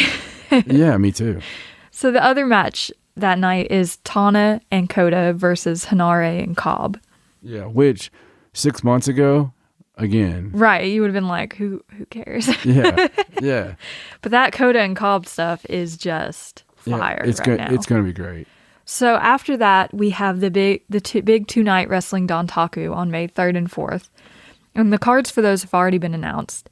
So big match-wise, on night 1, we get a pair of singles matches. The first is ZSJ versus Tongaloa. So they've added a stipulation to that match that if Zach wins, then Zach and Taichi, the Dangerous Tekkers, will get a tag team championship match against GOD. And if he loses, then the Dangerous Tekkers are never allowed to challenge for the titles ever again. So pretty stiff stakes. Yes, very stiff. And then Taichi versus Tama Tonga are having a ladder match. An Iron Finger from Hell ladder match. What the fuck is going on? So the Iron Fingers will be suspended above the ring, obviously. And whoever grabs them first wins. Has Bruce Pritchard been like booking? I mean... Well, the cool part about this is that it's only the second ladder match ever in New Japan history. Right. And the first one was in 2016 at Dominion between Kenny Omega and Michael Elgin. Yes. Elgin. But that was for the Intercontinental Championship. This one's for Iron Fingers. Right. So we'll see how that goes. And then that night we also have the Never Openweight Championship match between Tanahashi and Jay White. Which will be fantastic. Yes, a great headliner for a weird night. It's very strange. And then on night 2, we get the Junior Heavyweight Championship match between Yo and El Desperado and the World Heavyweight Championship match between Shingo and Ospreay. That's a hell of a night. Yes. So, I don't know. It's a cool overall card. Dontaku is always pretty fire. Yeah. And of course, we have the Wrestle Grand Slam shows coming up in May on the 15th at Yokohama Stadium and the 29th at Tokyo Dome. Yeah, again, a Tokyo Dome in the middle of the year. Yeah. You know it's going to be fantastic. And the only thing we know about those is, of course, the Okada match at the Tokyo Dome. Whoever wins between Shingo and Ospreay. So basically, you can't miss any of the upcoming stuff because it's all going to be building the dome. Yeah, definitely. It's every bit of it will be building the dome, and you know they're going to have a bunch of people coming in for this. Hopefully. I don't see any way around it because I mean, you have to fill the dome show. Yeah. I mean, it's Tokyo Dome. Yeah. It's got to be huge. Yeah. And they'll make it great regardless. Yeah. I think a lot of people sometimes love to play, they want to play armchair booker and they think they're smarter than Gato, but they are not. No. So, and he always knows what he's doing. He absolutely does. So on the United States side, of course, we just concluded the New Japan Cup USA. Which was great. Yes. So there were 8 men vying for this new NJPW Strong Openweight Championship belt. I thought it was a really good looking belt. It is. It is a fancy belt. So we got through the tournament, and the final was on April 23rd, and it was Brody King versus Tom Lawler. And in the end, Tom Lawler won the New Japan Cup USA. In spectacular fashion. Yes. Because it was... with a rear naked choke. Yeah, I mean, Brody kept fighting, getting out of it, but Filthy Tom, he did it, man. And this is arguably the biggest thing in Filthy Tom Lawler's professional wrestling career, MMA aside. Yeah. It's the biggest thing that he's really done. He's a champ. And it's a big deal. Strong openweight champion. But his team standing behind him. Team Filthy. The cool thing, and this was great. Yeah. Chris Dickinson, who anybody knows, anybody who's ever listened to me say anything, knows that every time I see Chris Dickinson, I go, oh my God! I'm just excited. Every single time I'm excited. And I was super excited this time because I could feel it coming. When nobody came out to challenge. When Filthy Tom Lawler started saying, everybody's scared of me, nobody wants any, nobody, the whole time you could feel Dick Strings back there getting stiff. And, because he just keeps getting angrier. Yeah. And he pulled the microphone and, he's just like, look, I challenge you, And I thought it was funny because it was so indie, so carny. Yeah. As Dickinson's going to the back, Tom Lawler's like, what about the shirt? Because that's the kind of shit you think about when you buy everything yourself. And literally, I had to laugh out loud on that. But goodness, Chris Dickinson, Tom Lawler, I hope. Now, one would think, why would you not just have Dickinson win the tournament? Yeah. Yeah. But at the same time, it kind of puts some story there. It makes substance. And instead of just going in cold, you can have it, a really hot match. So, and it will be. I'm hoping that Chris Dickinson, God, I am hoping so bad that Chris Dickinson wins the belt and I get Dickinson on a dome show. That would be incredible. Yeah. Please let that happen. Chris Dickinson on a dome show. I mean, because he would outperform everyone. And people are like, why do they need the belt? I thought they had the IWGP United States belt. Yeah. Because the United States belt is your top U.S. belt, yes, but it's also heavyweight only. Mm-hmm. This is a fucking open weight belt. Which is important in America. Because most of your guys are not heavyweights. Yeah. And that gives you a chance to have people imagine Chris Dickinson against a, high flyer. Mm-hmm. And that's what that gives us the opportunity. That's just the answer to the question for those who like to fucking pick bullshit about everything. Yeah, they don't really do weight classes on Strong. No. So it's important to have the open weight belt. Absolutely. For everyone. Absolutely. And speaking of the other belt, the IWGP United States title, there was actually a challenge recently. Jon Moxley said who he wanted his next opponent to be. I missed this. So he made a promo on the YouTube channel for New Japan, and he called out Yuji Nagata. What the fuck? He said that he's big game hunting in New Japan, and that he has respect for how things work and how everything goes over there in Japan, and he wants to take out the biggest of the big and the strongest of the strong. So he called out Yuji Nagata. I have you all the way up to Nagata. I mean, what year is this? Well, Nagata answered and seemingly accepted his challenge. So I guess that's the next match we'll see. They're like, sir, seems like Johnson has, challenge. What'd he say? What? You're fucking kidding me. What? He's a legend. She said I'm a legend. I'm allegedly what? Now listen, he is a legend, and I'm not making fun of him. I totally making fun of him. But his best days are arguably in the 90s. I mean, I agree, but I just wanted to let you know. It's hard for me to get up for this match. Yeah. Okay? That's basically a personal appearance in tights. I don't understand the reason behind this match. I guess just to give somebody a match. Is Gato on smoking like skunk weed or something? I don't. Maybe John really wanted to challenge Yuji Nagata. Maybe it's a dream of his to face Yuji Please, Nagata. fucking God, don't let this be the dome match. No, I doubt it. They haven't said when it's going to be, though. Well, hopefully it's just on an episode of something. Maybe it'll just be on Strong or something. Or on YouTube. Maybe it won't even happen. Yeah, maybe it was a dream. I just dreamt up John Moxley versus Yuji Nagata. Well, I mean, I don't know. There could be cooler shit like Chris Hero showing up. There could be. I agree. I was just letting you know what we were going to get. Imagine Chris Hero. Imagine Chris Hero showing up and just being, you know what? Fuck everybody. and John Moxley, Chris Hero. You know, that would be great. Yeah, there's some good shit out there that can be, and this is all available, folks. I'm just letting you know, it's available. I have good friends that could whisper in people's ears. Oh goodness! That actually have a pencil and can make something happen. Well, maybe after this match, he'll go back to facing people who wrestle in this century. If fucking Nagata beats Moxley, I don't think that's going to happen. I don't even see a way. I don't understand how this match is going to happen. They're so different. Okay, so listen, we're going to change this up a little bit. So if you're out there and you're just fucking excited, like you heard this and you went and beat off because you did, like hell yeah, you never thought it was going to happen, and you're like, I'll be right back, and you look like the guy, the South Park gif, you know, where the big fat guy on the computer. Just like, oh. If that's you, right? I want to respect you. I want to know why. I want to know your feelings. I want to know what got you up for that. Please tell us. If you're John Moxley and you're listening to the show, which is totally fucking possible, I want you to get a hold of me, okay?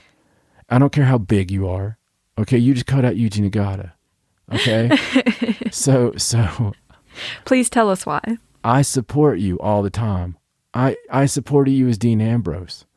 You're one of the few I supported. Yeah. I loved Crazy Dean Ambrose, and I've loved John Moxley. So I just want to know, especially big game hunting. If I hear somebody do a big game hunting promo, that's not what I'm expecting to hear. No. You know what I'm saying? Well, yeah, you'd expect someone like Ishii or Cobb or that's like me. That's like that. Me just coming out and just being like, you know, in all my time here in New Japan, I just feel like I haven't been fulfilled. I want the man. I want something violent. I want the one person that scares me. 'Cause I need to conquer my fears, just like that bully in 5th grade. Oh my God, I've got to conquer this. So I'm calling you out, Yoshihashi. I'm calling you and your scary ass staff. I want you, Yoshihashi. You know what I'm saying? All right.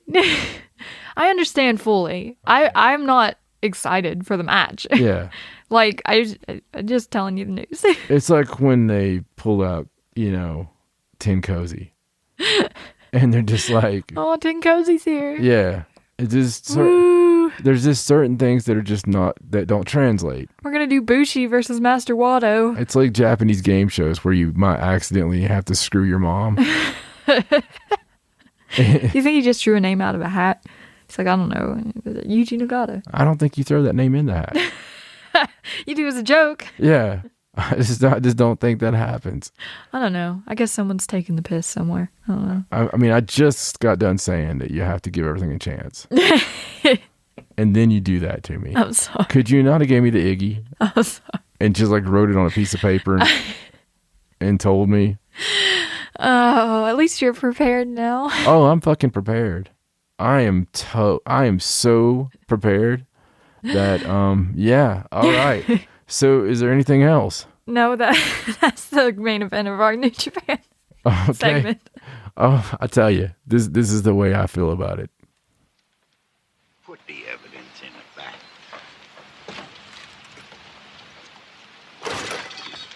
This is me with Gator right now. There's no way that you could come from my loins. Soon as I get home, the first thing I'm gonna do is punch your mama in the mouth. Just saying. That's where I'm at on that, Gato. Oh, so now you know our feelings. All right, man. I tell you, stellar show. A lot of stuff we had to go over because we took a little time there. But like I said, new equipment, new day, all kinds of new stuff. And there's going to be a new website coming any day now. And I can't wait to let you guys know about that. As always, if you want to contribute on Patreon, we would mucho appreciato the help on that. BT Wrestling Pod. All you got to do, patreon.com/BT Wrestling Pod, on Facebook.com/BT Wrestling Pod, at BT Wrestling Pod on Twitter, and on Instagram. Hot damn, it is BT Wrestling Pod. And I tell you, man, some really cool stuff coming up. And this week with AEW, got some cool shows, and then next week Blood and Guts. So in between that, we'll be joining you, and we'll be giving a better, more in-depth breakdown of what Blood and Guts looks like. Yes. What's going to be happening on that, and we may be talking about a little GC Dub. They've got a show coming up, so some stuff to talk about. We'll have a lot of fun. Until then, for Raja, my name's John. So long from the Blind Tag Wrestling Podcast. You'll never see it coming